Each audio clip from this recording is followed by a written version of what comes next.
හරි හරි දරුවනේ අපි චුට්ටක් ආපහු ගිය සතියේ අපි කතා කරපු ටික මතක් කරගෙන පාඩමට යමු. හරිද? දැන් පුතේ අපි ගිය සතියේ කතා කරා මොකක්ද? මෙන්න මේ මොකද්ද? ලැම්ඩායි ව්‍යාප්තිය ගැන නේද? කවුද මේක හොයාගත්තේ කියලා මම කිව්වේ?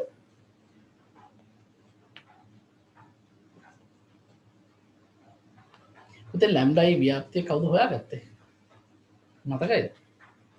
රයිට්. අපි චුට්ටක් ඒ ටික මතක් කරගමුකෝ ආයෙත්.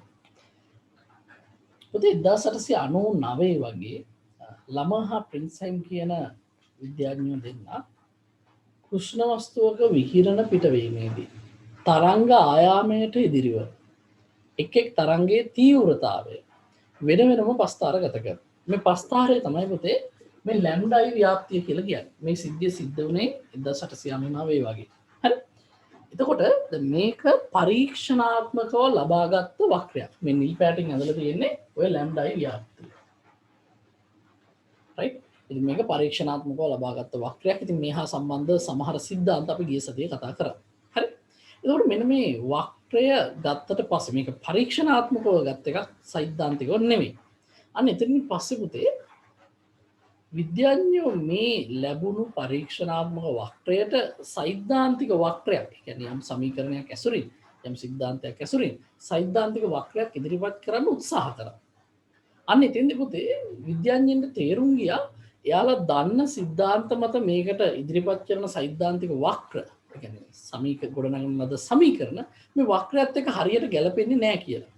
ඒ කියන්නේ පුතේ එයාලා සෛද්ධාන්තිකව ගොඩනගන වක්‍රයක් අරගත්තම ඒක අර ප්‍රායෝගික එහෙම නැත්නම් පරීක්ෂණාත්මක වක්‍රයත් එක්ක ගැලපෙන්නේ නැති වුණා. හරි. ඉතින් එතෙන්දී අර ගැලපෙන්නේ නැති වුණත් අපිට උසස් පෙළ විෂය නිර්දේශයේදී ඒ විදියට ඒ කාලේ හිටපු විද්‍යාඥයෝ උත්සාහ කරපු වක්‍ර දෙකක් ගැන කතා කරන්න තියෙනවා. ඒ එකක් තමයි මේ රේලි ජීන්, අනිත් එක වී. මේක රේලි ජීන් විසින් ඉදිරිපත් කරපු වක්‍රය මේ කළු පාටින් ඇඳලා තියෙන්නේ. මේ තියෙන්නේ වීන් වාදය. වීන් විසින් ඉදිරිපත් කරන ලද වක්‍රය මේ තියෙන්නේ. එතෙන්දී කරේ පුතේ වීන් සමීකරණයක් ගොඩනගුවා. මේ ගොඩනගපු සමීකරණයට දත්ත ආදේශ කර කර පස්ථාරය ඇඳලා බලුවම මෙන්න මේ වගේ පස්ථාරයක් එන්නේ. ඒක අර පරීක්ෂණාත්මක වක්‍රයට කෙටි තරංගායාම පැත්තේදී ගැලපුණාට දිගු තරංගායාම පැත්තේදී ගැලපෙන්නේ නැහැ. ඒ වගේම පුතේ රේලි ජීන් විසින් ඉදිරිපත් කරපු සමීකරණයට අනුව වක්‍රය ඇඳම දිගු තරංගායාමට ඉතා හොඳින් ගැලපුණා. නමුත් කෙටි තරංගායාම පැත්තට කිසිසේත්ම ගැලපීමක් සිද්ධ වුණේ නැහැ. එන අඩුම තරමේ පස්ථාරේ හැඩයවත් තිබ්බේ නැහැ. මේක මේ පැත්තනොත් අනන්තට මේ පැත්තනොත් අනන්තට යන පස්ථාරයක්. හැබැයි වීන් වාදය එහෙම නැහැ. වීන් වාදය පරීක්ෂණාත්මක වක්‍රයට ආසන්න සමානකම් ටිකක් දැක්වුවා. නමුත් දිගු තරංගායාම වලදී දත්ත ගැලපෙන්නේ නැති ප්‍රශ්නයක් මතුවුණා. නමුත් අර පරීක්ෂණාත්මක වක්‍රයේ හැඩය වීන් වාදයේදී ලැබුණු වක්‍රයත් එක්ක ආසන්න වශයෙන් සමාන වුණා. ඒ කියන්නේ පුතේ දෙපස අවමයන් සහ මැදට වෙන්න උපරිමයක් පරීක්ෂණාත්මක වක්‍රෙත් තියෙනවා, වීන්ගේ වක්‍රෙත් තියෙනවා නේද? එතකොට මෙන්න මේ අවස්ථාව ඇති වුණාට පස්සේ කියන්නේ මේ එවකට හිටපු විද්‍යාඥයන් ඉදිරිපත් කරන මත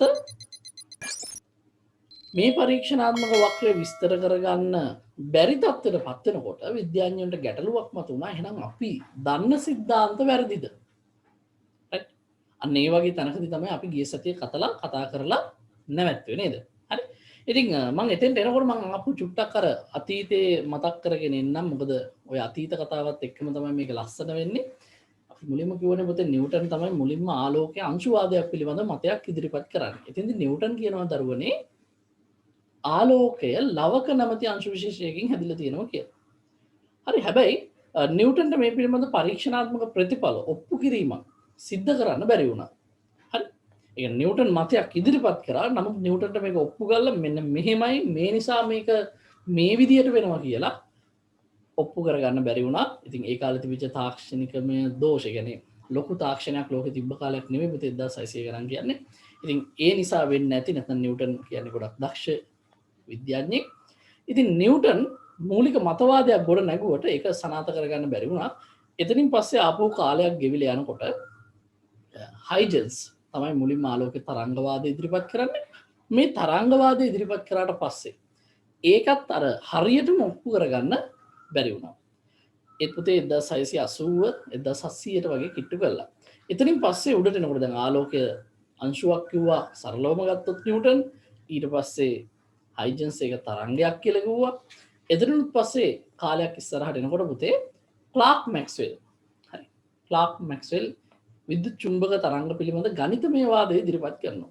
අන්න ඒකත් එක්ක තමයි පුතේ ඔය හයින්රිච් හර්ට්ස්ලා එකතු වෙලා මේක විද්‍යුත් චුම්බක තරංගයක් ඒ වගේම ආලෝකයේ තරංගමය ගුණ පිළිපදිනවා. ඒ කියන්නේ වර්තනය, පරාවර්තනය, නිරෝධනය, ද්‍රවණය සහ විවර්තනය කියන සංසිද්ධීන් වලට ආලෝකය මුහුණ දෙනවා. ඒ නිසා ආලෝකය කියන්නේ තරංගයක් කියලා මතයක් ඉදිරිපත් කරා. ඒතකොට 1800 උඩට එනකොට පුතේ ආලෝකයේ තරංගයක් කියන මතය යම් ප්‍රමාණයකින් සමාජය තුළ තිබ්බා. ඉතින් එතනින් පස්සේ 1900 දී ඒ කියන්නේ ඇත්තටම 1899 දී මේ සංසිද්ධිය වෙන්නේ නේද? 1900 දී 1899 දී මේ ළම ප්‍රින්ස්හයිම් විසින් අඳින ලද මේ වක්‍රය විස්තර කරගන්න බැරුව දැන් විද්‍යාඥයෝ ඉන්නකොට 1900 වගේ වෙනකොට ප්‍රකාශ විද්‍යුත් ආචරණය කියලා සංසිද්ධියක් මිනිස්සු අත්දකිනවා. ඒකත් පුතේ අර ප්‍රකාශ ආලෝකය හමුවේ සිද්ධ වෙන්නා වූ විද්‍යුත් ක්‍රියාවලියක්, විද්‍යුත් ආචරණයක්. මේ ප්‍රකාශ විද්‍යුත් ආචරණය කියන්නේ අපිට ඊළඟ කොටසදී කතා කරන්න තියෙනවා. මේ ප්‍රකාශ විද්‍යුත් ආචරණයත් පුතේ එවකට තිබුණු සිද්ධාන්ත ඇසුරින් විස්තර කරගන්න බැරුණා. ඇත්තටම ආලෝකයේ තරංගමය වාදය තුළ ප්‍රකාශ විද්‍යුත් ආචරණය විස්තර කරගන්න බැරි වුණා. රයිට්. ඔය එක්කම තව සංසිද්ධියක් වෙනවා. මොකද්ද පුතේ?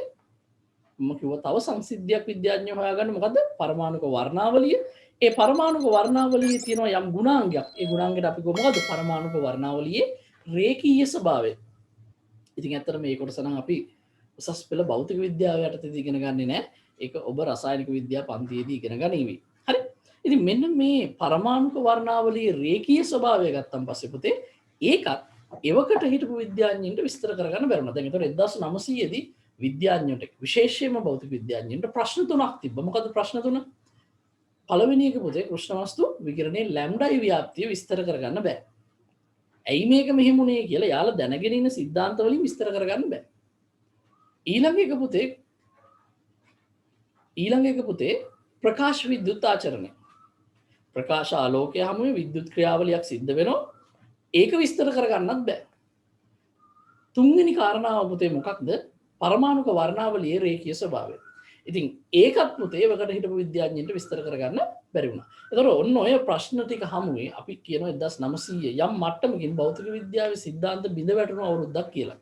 මොකද මේවා විස්තර කරගන්න බෑ කියන්නේ එයාලා දැනගෙන ඉන්න සිද්ධාන්ත වැරදි කියනවා වගේ මතයක් නේද? පුතේ ඔය ටික ඔක්කොටම විසඳුමක් ඉදිරිපත් කරනවා ප්ලාන්ක් මැක්ස්වෙල්. ඇත්තටම ප්ලාන්ක් මැක්ස්වෙල් මතය ඉදිරිපත් කරන්නේ ඔය තුනටම විසඳුමක් විදිහට නෙමෙයි. ප්ලාන්ක් මැක්ස්වෙල් විසඳුමක් ඉදිරිපත් කරන්නේ මෙන්න මේ ලැම්ඩායි ව්‍යාප්තිය විසඳන්න විතරයි. හරි. ප්ලාන්ක් මැක්ස්වෙල් මේ ලැම්ඩායි ව්‍යාප්තිය විසඳන්න, ඒ කියන්නේ මේ පරීක්ෂණාත්මක වක්‍රයට ගැලපෙන්න හොඳ සමීකරණයක් ඉදිරිපත් කරනවා. හැබැයි ඒක එයා සිද්ධාන්ත මත ගොඩනගපු එකක් නෙමෙයි. මේ පරීක්ෂණාත්මක වක්‍රයේ දත්ත මත ගොඩනගපු එකක්. හැබැයි ඒ සමීකරණයට හරියන්න සිද්ධාන්ත ගොඩනගන්න ගියාම එයාට තේරුණා එයා දන්න පැරණි භෞතික විද්‍යාව එහෙම නැත්නම් ඔය 1900 පෙර තිබුණු භෞතික විද්‍යාව අපි කියව ප්‍රතිෂ්ඨිත භෞතික විද්‍යාව කියලා. මේ ප්‍රතිෂ්ඨිත භෞතික විද්‍යාවත් එක්ක යම් ඝට්ටනයක් නැති වෙන්න ගත්තා. හැබැයි පුතේ ප්ලාන්ක් මැක්ස්වෙල් කියන්නේ පුතේ පෞරාණික භෞතික විද්‍යාව එහෙම නැත්නම් ඔය ප්‍රතිෂ්ඨිත භෞතික විද්‍යාව තුලම අධ්‍යාපනය ලැබපු කෙනෙක්. ඒතර එයා කැමති වුණේ එකපාරටම මේ පැරණි භෞතික විද්‍යාත්මක සිද්ධාන්ත වැරදි කියලා අයින් කරන්න. ඒ නිසා පුතේ එයා යම් මැද ඒ කියන්නේ මේ නූතන යාට ලැබුණු අදහස් සහ අතීතයේ තිබුණු අදහස් අතර යම් මැද කොටසක ඉඳගෙන එයා කිව්වා මෙහෙම විටක මේ ආලෝකය සහ විද්‍යුත් චුම්බක තරංග කියන ඒවා ශක්ති විශේෂ අංශු විදියටත් හැසිරෙනවා ඒ වගේම තරංග විදියටත් හැසිරෙනවා කියලා. මොකද මේ දෙකටම එයා මැදිවයි මේ පිළිතුර ලබා දුන්නේ. හරි. ඉතින් එතෙන්දී ප්ලාන්ක් මැක්ස්වෙල් මේ පස්තාරය හරියටම විසඳනකොට එයා ඉදිරිපත් කරනවා මොකක්ද? මේ ශක්තිය විද්‍යුත් චුම්බක තරංග සතුව තියෙනා වූ අංශුමය ගතිගුණ. අනුපුතේ ඊට පස්සේ ඒක යොදාගෙන අයින්ස්ටයින් ඉතා හොඳ විසඳුමක් ලබා දෙනවා ප්‍රකාශ විද්‍යුත් ආචරණයට. ඒක 1920 වගේ වෙන කාලයේදී සිද්ධ වෙන්නේ. ඉතින් එතකොට අයින්ස්ටයින් ප්‍රකාශ විද්‍යුත් ආචරණයට හොඳ විසඳුමක් ලබා දෙන ප්‍රකාශ විද්‍යුත් ආචරණය අර ප්ලාන්ක් මැක්ස්වෙල් ඉදිරිපත් කරපු අංශුමය වාදය යටතේ විස්තර කරනවා. හරි. අන්න එතනින් පුතේ අර තිබිච්ච ප්‍රශ්න දෙක තුනම ලිහිලා යනවා. ඒ කියන්නේ විශේෂයෙන්ම කෘෂ්ණ වස්තු විකිරණය මේ ලැම්ඩායි ව්‍යාප්තිය, ඒ වගේම ප්‍රකාශ විද්‍යුත් ආචරණය, ඒ වගේම පරමාණුක වර්ණාවලියේ රේඛීය ස්වභාවය, මේ තුනටම විසඳුම් ලැබෙනවා පුතේ මොන සංසිද්ධියෙන් පස්සේද? අර ක්ලාක් මැක්ස්වෙල් අංශුමය වාදය ඉදිරිපත් කළා මෙන්න මේ ලැම්ඩායි ව්‍යාප්තියට විසඳුමක් ඉදිරිපත් කරාට පස්සේ. හරිද දරුවනේ? රයිට්.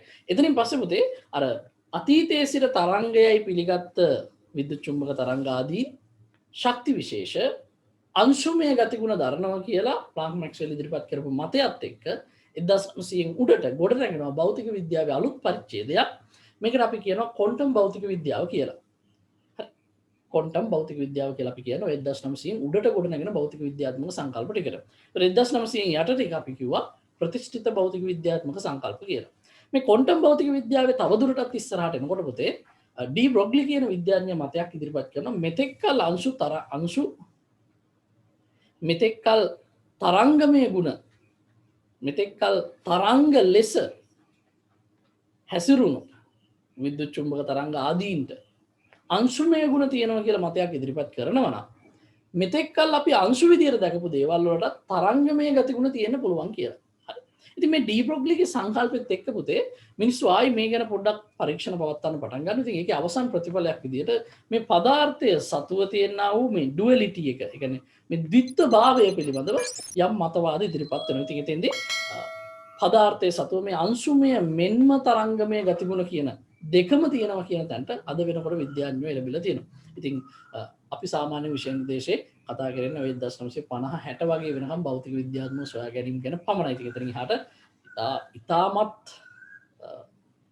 ඔබ කවදාවත් නොහිතන සොයා ගැනීම භෞතික විද්‍යාව තුළ සිද්ධ වෙලා තියෙනවා. ඉතින් විෂය නිර්දේශය තුළ පුතේ අපිට දැන් අලුතින් කොටස් එකතු වෙලා තියෙනවා. විශේෂයෙන්ම ඔය ප්‍රෝටෝන නියුට්‍රෝන වලින් තවත් කුඩා කොටස් වලට, ඒ කියන්නේ උපපරමාණු අංශු විදියට පදාර්ථය නිර්මාණය වෙන්නේ කොහොමද කියන එක වගේ දේවල් අලුතින් විෂය නිර්දේශයට එකතු වෙලා තියෙනවා. ඉතින් ඉදිරි කරුණු ඉදිරි වසරවලදී විෂය නිර්දේශයට එකතු වෙයි. ඉතින් ඒ දේවලුත් එක පුතේ අර විශ්වය පිළිබඳ යම් අවබෝධයක් ඔබට ලබා ගන්න පුළුවන්. ඒ වගේම විද්‍යාඥයෝ මේ පිළිබඳව පරීක්ෂණ පැවැත්වුවේ කොහොමද කියන එක පිළිබඳවත් යම් අවබෝධයක් ඔබට ලබා ගන්න පුළුවන්.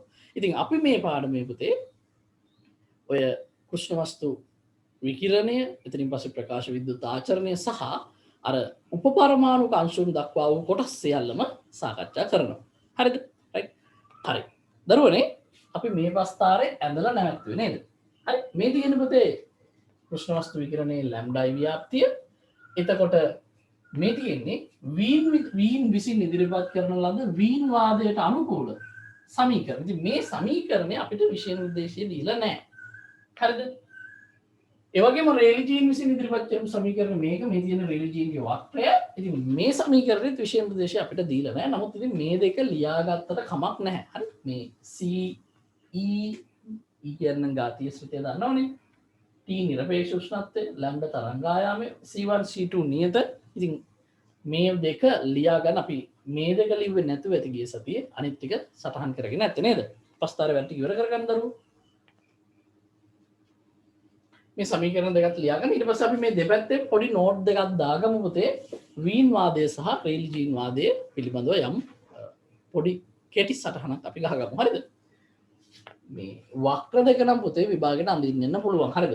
වීන් වාදයෙන් ලැබුණු වක්‍රය මොකක්ද? රේලි ජීන් වාදයෙන් ලැබුණු වක්‍රය මොකක්ද? ඒවෙන් තිබුණු නොගැලපීම් මොනවද කියලා වගේ දේවල් ඔබට විභාගයේදී ප්‍රශ්න විදියට ලැබෙන්න පුළුවන්. හරිද දරුවනේ? ඒ නිසා වක්‍ර දෙක අඳ ගන්න ගිය සතිය අඳගත්තේ නැති දරුවෝ ඊළඟට වීන් වාදයේ සමීකරණයයි රේලි ජීන් වාදයේ සමීකරණයයි ලියා ගන්න.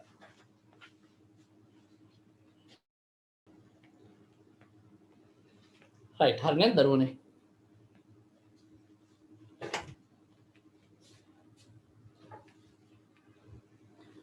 දරුවනේ මේකේ ලැම්ඩා m කියන අර උපරිම තීව්‍රතාවයක් තියෙන තරංගයට අනුරූප තරංගයේ තරංග ආයාමය ලක්මු කරගන්න.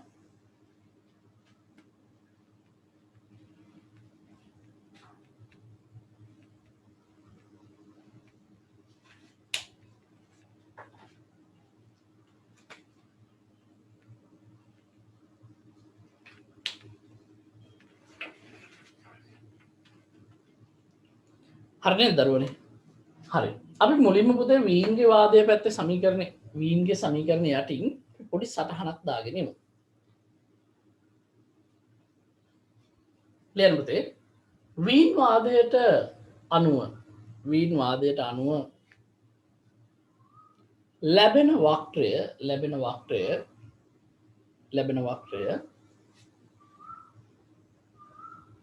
කෙටි තරංගායාම සඳහා අපි මේ ලැම්ඩා m ගෙන් දෙපැත්ත වෙන් කරගන්නවා. ලැම්ඩා m ට වඩා අඩු ඒවා කෙටි තරංගායාම, ලැම්ඩා m ට වඩා වැඩි ඒවා දිගු තරංගායාම. හරි? එහෙම නැත්නම් මේ උපරිමයට සාපේක්ෂව දෙපැත්ත ගැන හිතන්න. මේ පැත්ත තරංගායාම අඩු වෙන පුතේ. මේ පැත්ත තමයි තරංගායාම වැඩි, විශාල. වීන් වාදයට අනුව ලැබෙන වක්‍රය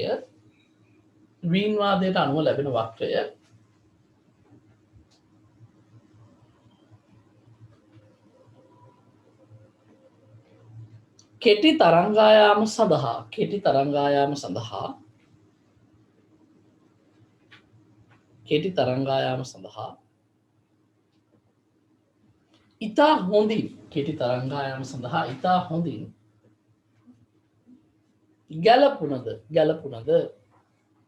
ගැලපුණද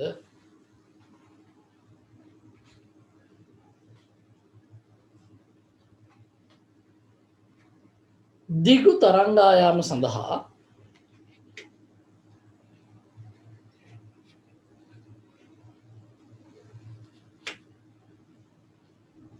තරංගායාම සඳහා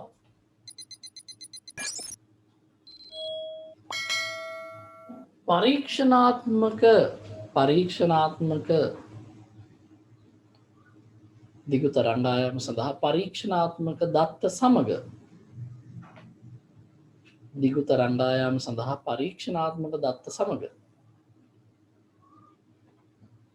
සැලකිය යුතු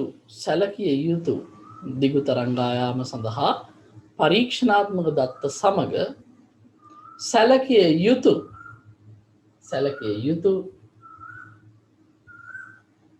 නොගැලපීමක්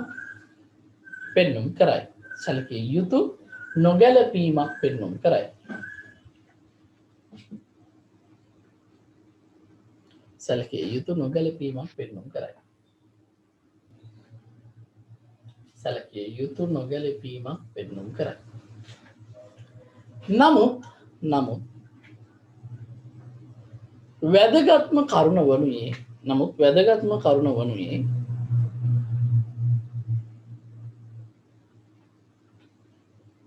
පරීක්ෂණාත්මක වක්‍රයට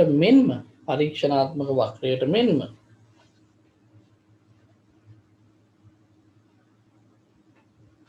වීන් වාදයෙන් ලැබෙන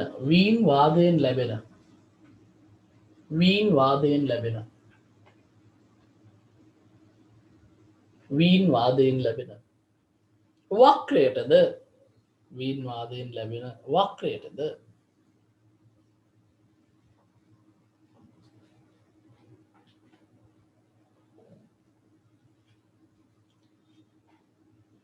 ලැම්ඩා m ට අනුරූප වූ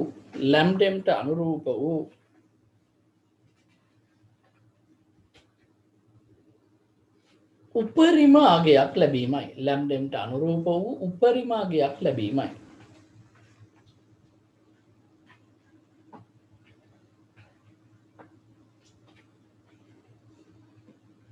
ඒ අනුව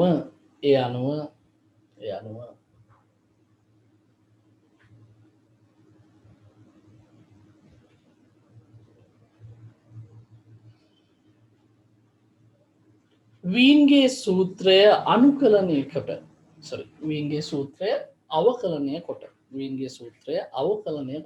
දැන් පුතේ වීන්ට ලැබෙනවනේ උපරිමයක් නේද? එහෙනම් වීන්ගේ වක්‍රය අවකලනය කරලා උපරිමය හොයා ගන්න පුළුවන් නේද? අන්න එහෙමයි පුතේ අර වීන්ගේ විස්ථාපන නියමය ඇසුරින් ලැම්ඩා m ට අනුරූප උපරිම තරංගායාම හොයන සමීකරණයක් කොට නැගුවා. හරිද? වීන්ගේ සූත්‍රය අවකලනය කොට තීව්‍රතාවය උපරිම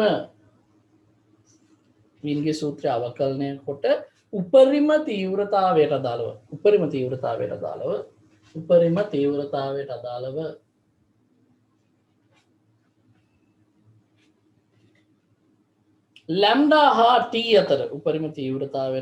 ලැම්ඩා හා t අතර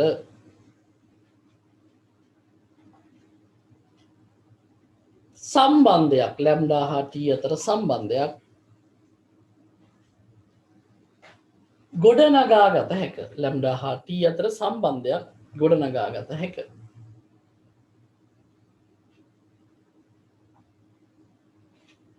මෙය වීන්ගේ විස්ථාපන නියමය නම් වේ මෙය වීන්ගේ විස්ථාපන නියමය නම් වේ මෙය වීන්ගේ විස්ථාපන නියමය නම් වේ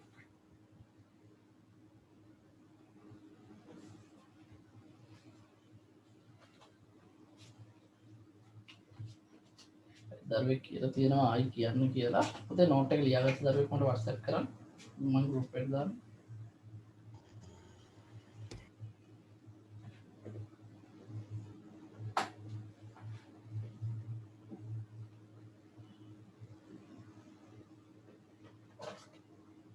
නෝට් එක ලියාගත්ත දරුවෙක් දාන්න මොබිටෙල් එකට WhatsApp කරන්න දරුවෙක් right එනම් පුතේ වීන්ගේ සමීකරණය ගත්තම ඒක කෙටි තරංග ආයාම වලට හොඳින් ගැලපුණා ඒ වගේම පුතේ එයාටත් උපරිමයක් තියෙනවා පරීක්ෂණාත්මක වක්‍රයට වගේ ඉතින් ඒ නිසා වීන්ගේ සමීකරණය අවකලනය කළ පරීක්ෂණාත්මක වක්‍රයේ උපරිමයට අනුරූපව අගය හොයන්න ලැම්ඩා හා t අතර සම්බන්ධතාවයක් හදාගත්තා පුතේ c1 c2 කියන්නේ නියත පද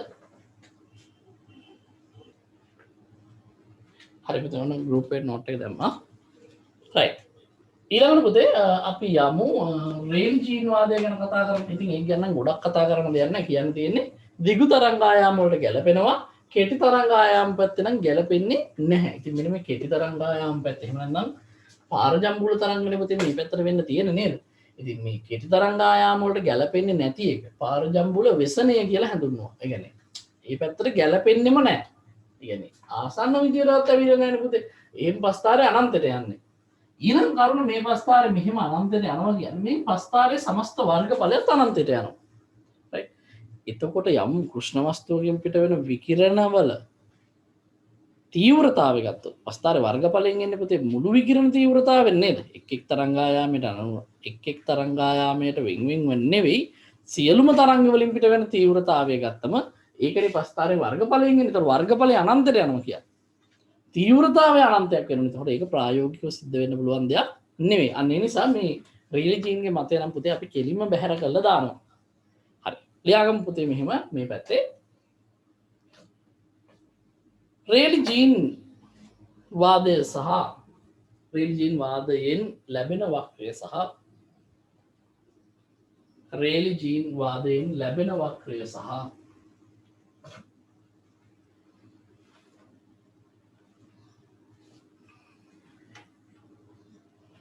රේලි ජීන් වාදයෙන් ලැබෙන වක්‍රය සහ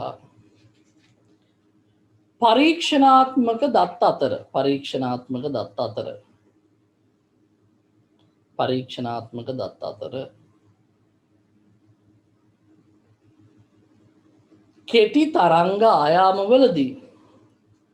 කෙටි තරංග ආයාමවලදී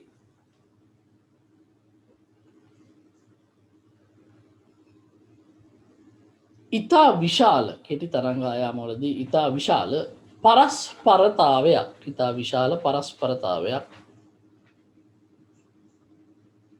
දක්නට ලැබුණි. මෙය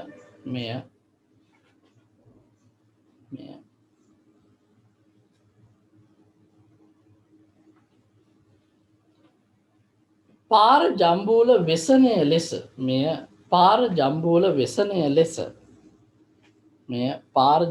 වෙසණය ලෙස හැඳින්වේ.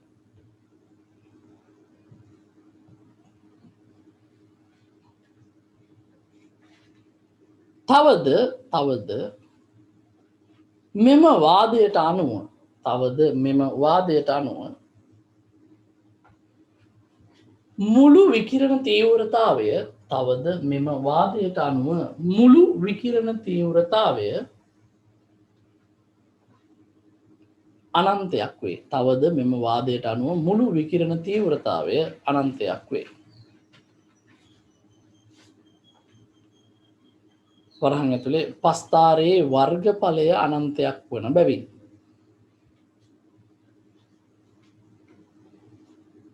පස්තාරයේ වර්ගඵලය අනන්තයක් වන බැවින් වරහන් වහන්න එතර යටි ලියන්න හැමම එයද ප්‍රායෝගිකව සිදුවිය නොහැක එයද ප්‍රායෝගිකව සිදුවිය නොහැක එයද ප්‍රායෝගිකව සිදුවිය නොහැක පුතේ ඒකෙත් නෝට් එකේ ෆොටෝ එකක් දාන්න ලියාගත්ත දරුවෙක් සමහර දරුවන්ට ලියා ගන්න බැරි වෙලා තියෙන මන්ට සිග්නල් ගැටුව ඇත්තේ නෝට් එක ගෲප් එකට දාන්නම් පුතේ ලියාගත්ත දරුවෙක් හැමතිස්සෙම ලියාගෙන ඉවරන නෝට් එක මට දාන්න හරි ඉතින් ඔන්න ඔය විදිහට පුතේ මේ රේලිජීන් වාදය සහ වීන් වාදය කියන දෙකම අපිට බැහැර කරන්න වෙනවා මොකද මේ දෙකෙන් එකක්වත් ගැලපෙන්නේ නැහැ ඇයි මේ දෙකෙන් එකක්වත් ගැලපුන්නේ නැත්තේ කියන්නේ රේලිජීන් කියන්නේ එච්චර බුද්ධිමත් කෙනෙක් නෙමෙයිද රේලි සහ ජීන් බුද්ධිමත් අය නෙමෙයිද වීන් බුද්ධිමත් නැද්ද එහෙනම් වීන් වලට කොයිබද වැරදුනේ රේලිජීන්ට කොයිබද වැරදුනේ ඔව් ඒකට හේතුව තමයි පුතේ දේවල් අපි ඉගෙන ගන්නකොට අපි හරියටම දේවල් ඉගෙන ගත්තේ නැතොත් අපිට වරදින්න පුළුවන් දෙවෙනි එක තමයි අපි හරියට ඉගෙන ගත්තට වැරදි සිද්ධාන්ත ඉගෙන ගත්තොත් එතෙන්දිත් අපිට වරදින්න පුළුවන් එකක් තමයි කෙනෙක් හරියට ඉගෙන ගන්නේ නැහැ හරි සිද්ධාන්ත ලැබෙනවා හැබැයි හරියට ඉගෙන ගන්නේ නැහැ එතකොට එයාට වරදින්න පුළුවන් දෙවෙනි එක තමයි කෙනෙක් හරියට ඉගෙන ගන්නවා හැබැයි ලැබෙන්නේ වැරදි සිද්ධාන්ත ඒතර වැරදි සිද්ධාන්ත ලැබෙන්නත් හේතු කිහිපයක් තියෙනවා ඉතින් එකක් තමයි පුතේ යම් යම් මතවාද ගොඩනගනකොට ඒ කාලේ තිබුණු තාක්ෂණිත් එක්කනේ පරීක්ෂණ සිද්ධ කරන්නේ නේද ඒ නිසා ඇති වෙච්ච ගැටලු නිසා එහෙම වුණා වෙන්න පුළුවන් දැන් මේ රේලිජීන් සහ වීන් කියන දෙන්නටම පුතේ මේක වරදින්න හේතුනේ මෙන්න මේ පරමාණුවක් වටා තියෙන ඉලෙක්ට්‍රෝන ශක්තිය අවශෝෂණය සිද්ධ කරන ආකාරය පිළිබඳව එයාලා ඉගෙනගෙන තිබ්බ ක්‍රමේ එයාලා අහලා තිබ්බ ක්‍රමේ තිබුණු දෝෂයක් හින්දායි හරි අපි ඒක කතා කරමු ඉස්සරහට හරි නේද පුතේ නෝට් එක ගන්න දරුවෙක්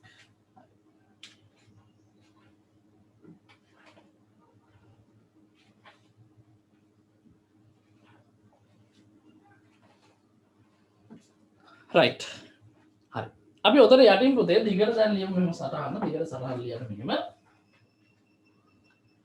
පෞරාණික භෞතික විද්‍යාත්මක සංකල්ප යොදා ගනිමින් පෞරාණික භෞතික විද්‍යාත්මක සංකල්ප යොදා ගනිමින්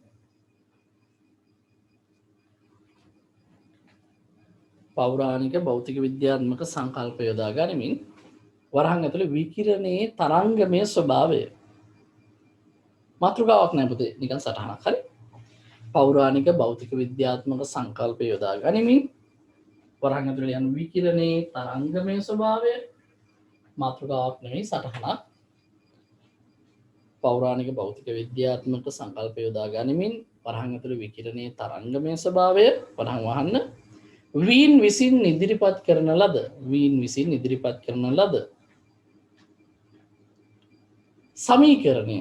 සමීකරණය කෙටි තරංගායාම සඳහාද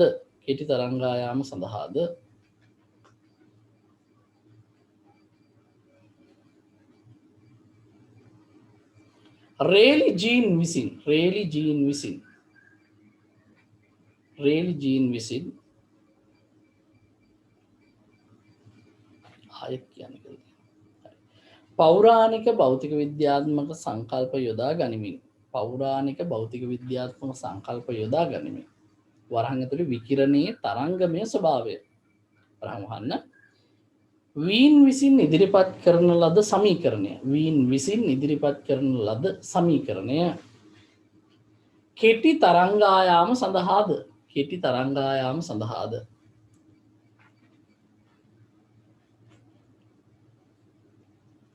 රේලි විසින් ඉදිරිපත් කළ සමීකරණය දිගු තරංගායාම සඳහාද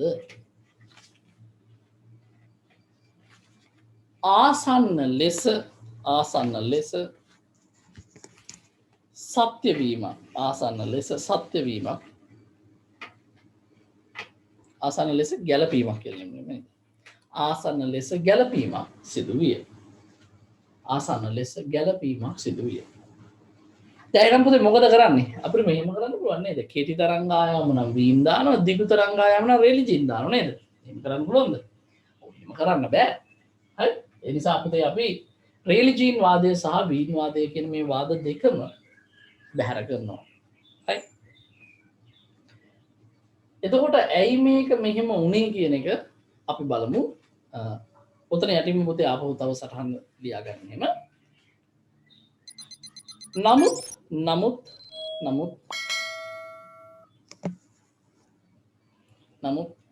ඉහත වාද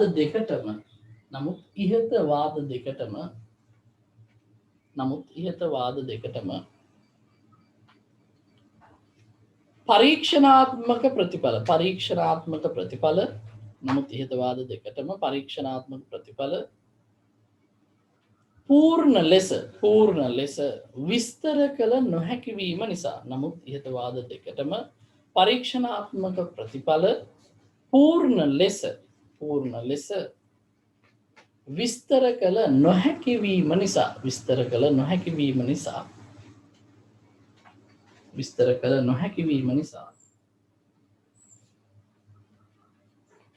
වර්ෂ 1900 පමණ වන විට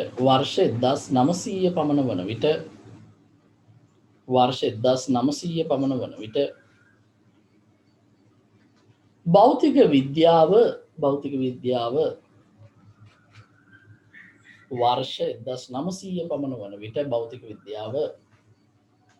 විශාල අර්බුදයකට ලක්ව තිබිනි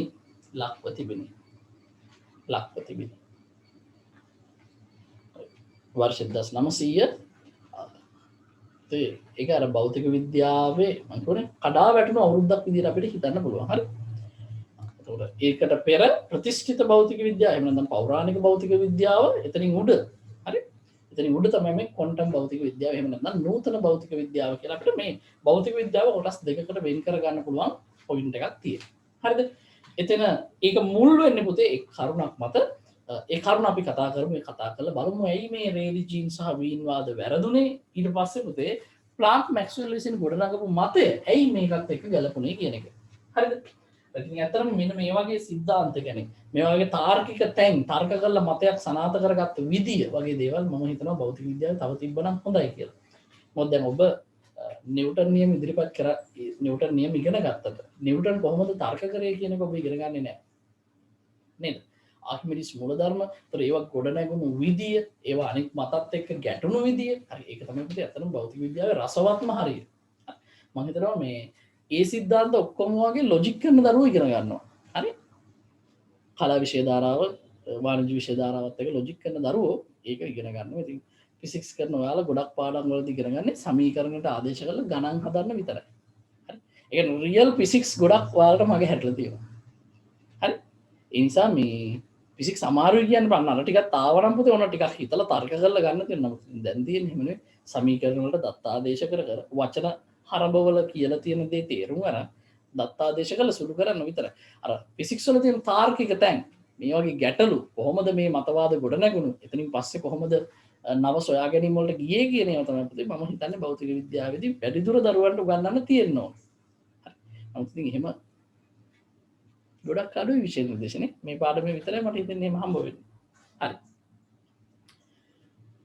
හරි දැන් මම කියවනේ පුතේ 1900 මොකද්ද කිව්වේ විශාල අර්බුදයකට ලක් වෙලා තියෙනවා මේකට බලපෑම ප්‍රධාන කරුණු තුනක් තිබ්බා මොකද්ද පුතේ මේ කරුණු තුන මේ කරුණු මේවා දැනගන්න ඕන ඔබ ඒ නිසා මම මේ කතා කරන්නේ කරුණු තුන මොනවද එකක් තමයි පුතේ පරමාණු වර්ණාවලියේ රේඛීය ස්වභාවය ඒක අපි කිව්වා කෙමිස්ට්‍රි වලදී කතා කරන්නේ අනිත් එක ප්‍රකාශ විද්‍යුත් ආචරණය ප්‍රධානම එක මෙන්න මේකට තමයි පුතේ විසඳුම හොයන්නේ මේකට හොයාගන්න විසඳුමෙන් අනිත් දෙකක් විස්තර කරගන්න පුළුවන් වෙනවා ඒ කියන්නේ පුංචි ගැටලුවක් තිබිලා තියෙනවා ඒ ගැටලුව මොකක්ද කියලා අපි කතා කරලා හරි ඉස්සර වෙලා ලියා ගන්න පුතේ මෙහෙම 1000 වෙනම ලියන්න 1900 වන විට 1900 වන විට පුතේ ඊළඟ රූලේ මැද හරියම් පොයින්ට් එකක් දාලා ලියන්න කෘෂ්ණ වස්තු විකිරණේ ලැම්ඩායි ව්‍යාප්තිය 1900 වන විට කමාවක් දැම්මා යටරූලේ මැදින් පොයින්ට් එකක් දැම්මා කෘෂ්ණ වස්තු විකිරණයේ ලැම්ඩා ව්‍යාප්තිය ඊළඟ පොයින්ට් එක ප්‍රකාශ විද්‍යුත් ආචරණය ඊළඟ පොයින්ට් එක ප්‍රකාශ විද්‍යුත් ආචරණය ඊළඟ පොයින්ට් එක පරමාණුක වර්ණාවලියේ රේඛීය ස්වභාවය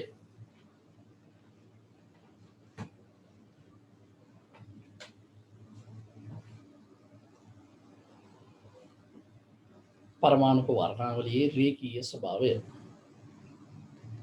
හරි පළවෙනි එක කෘෂ්ණ වස්තු විකිරණයේ ලැම්ඩා ව්‍යාප්තිය දෙවෙනි පොයින්ට් එක පුතේ ප්‍රකාශ විද්‍යුත් ආචරණය තුන්වෙනි පොයින්ට් එක පරමාණුක වර්ණාවලියේ රේඛීය ස්වභාවය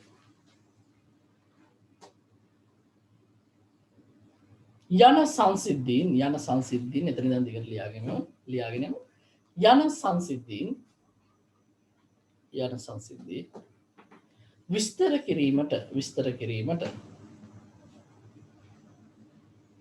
විස්තර කිරීමට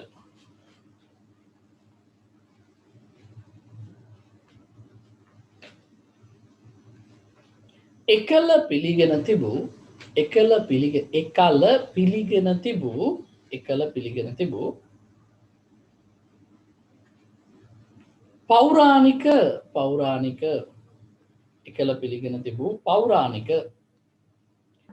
භෞතික විද්‍යාත්මක සංකල්ප අපොහොසත් විය රයිට් හරි නේද පුතේ හරි දැන් අපි බලමු රේලි ජීන්ට වීන්ට වැරදුනේ කොයිබද කියලා මෙන්න බලන්නකො පුතේ අතීතයේ ගත්තට පස්සේ දැන් ඔය පරමාණුව ගැන පරීක්ෂණ පවත්වනවා නේද පුතේ දැන් මිනිස්සු කියන ජාතිය මොකද්ද කරන්නේ හැමදේම හොයනවනේ නේද දැන් මේ පුරුද්දනේ පුතේ අදටත් අර අල්ලපු ගෙදර පොඩි සද්දයක් ඇහෙනකොට කන පොඩ්ඩක් දාලා බලන්නේ නේද ඔය කන දාලා බලන්න බෑ කන දාලා අහගෙන ඉන්න එක තමයි කරන්නේ නේද ඒකට ඉතින් සිංහලෙන් ඕපදූප හොයනවා කියලාත් කියනවනේ හරි ඉතින් කොහොම හරි පුතේ මිනිස්සු හැමදාම පරිණාමණයත් එක්ක එයාලට තේරෙන්න ගත්තට පස්සේ එයාලා හැමතිස්සෙම තමන් හැදුනේ කොහොමද තමන් අවට වෙන සංසිද්ධීන් මොනවද කියලා හොයන්න ගත්තා නිව්ටන්ගේ ඔලුවට ඇපල් ගෙඩිය වැටුනම පුතේ නිව්ටන් ඒක පිහදාලා අරගෙන කෑවනම් නේද භෞතික විද්‍යාවේ ගොඩාක් සිද්ධාන්ත අඩු වෙන්න තිබ්බා නමුත් නිව්ටන් කල්පනා කරා ඇපල් ගෙඩිය ඇයි එයාගේම ඔලුවට වැටුනේ කියන එක නේද ඉතින් එතනින් එයා හිතලා මතවාද කීපයක් ඉදිරිපත් කළා භෞතික විද්‍යාවේ අතරම ලොකු පුනරුදයක් ඇති කරා නේද එතනින් පස්සේ මතවාද ගොඩාරයක් බිහි වුණා ඒ ඔස්සේ හරි ඉතින් ඒ වගේ මිනිසා කියන කෙනා ඒ වගේ නේද නමුත් ගිරවෙක් එහෙම නැත්නම් අර වෙන මොකෙක් හරි කුරුල්ලෙක් පළතුරු කන එයා පළතුරු ගෙඩිය කකා ඉද්දි නැට්ටෙන් කරවිලා පළතුරු ගෙඩිය බිමට වැටුණා එයා ඒක ගැන හිතන්නේ නැහනේ ඇයි ඇත්තටම අර ගෙඩිය බිමට වැටුනේ උඩ යන්නේ නැතුව නේද එහෙම කියලා කුරුල්ලෙක් කවදාවත් මතයක් ඉදිරිපත් කළා නැහනේ නේද ඉතින් පුතේ මේ විදිහට මිනිස්සු හිතනකොට මිනිස්සු මුලින්ම මේ පදාර්ථය ගැන අදහසක් ගන්න උත්සාහ කරා. ඉතින් මේක හැදිලා තියෙන්නේ කොහොමද? මේ පදාර්ථය සතු ශක්තිය තියෙන්නේ කොහොමද? ශක්තිය සම්ප්‍රේෂණය වෙන්නේ කොහොමද? මේ වගේ විවිධ මත ඔස්සේ මිනිස්සු හිතන්න ගත්තා. එතෙන්දී පුතේ මුලින්ම කියන්නේ මැත්තරම මේ මුල්ම හරිය නෙමෙයි. ඔය දරුවන්ට උගන්වන හරිය නම් මම මේ පටන් ගන්න. පරමාණුව කියලා දෙයක් තියෙනවා කියලා විද්‍යාඥයෝ මත පළ කරා. මේ කියන්නේ පුංචිම අංශුවක් තියෙනවා. ඒ අංශුව පරමාණුව කියලා අරගත්තා. ඉතින් ඔතනින් පස්සේ පුතේ පරමාණුව තවදුරටත් ගෙනහිල්ලා පරමාණුව තුළ මැද හරයක් තියෙන වටේ තව අංශුන් තියෙන එකක් කියලා හොයාගත්තා නේද? ඔය ප්ලම් පුඩින් ආකෘතිය ග්‍රහලෝක නේද? ග්‍රහ මණ්ඩල ආකෘතිය වගේ ආකෘතීන් කිහිපයක් ඉදිරිපත් වුණා නේද?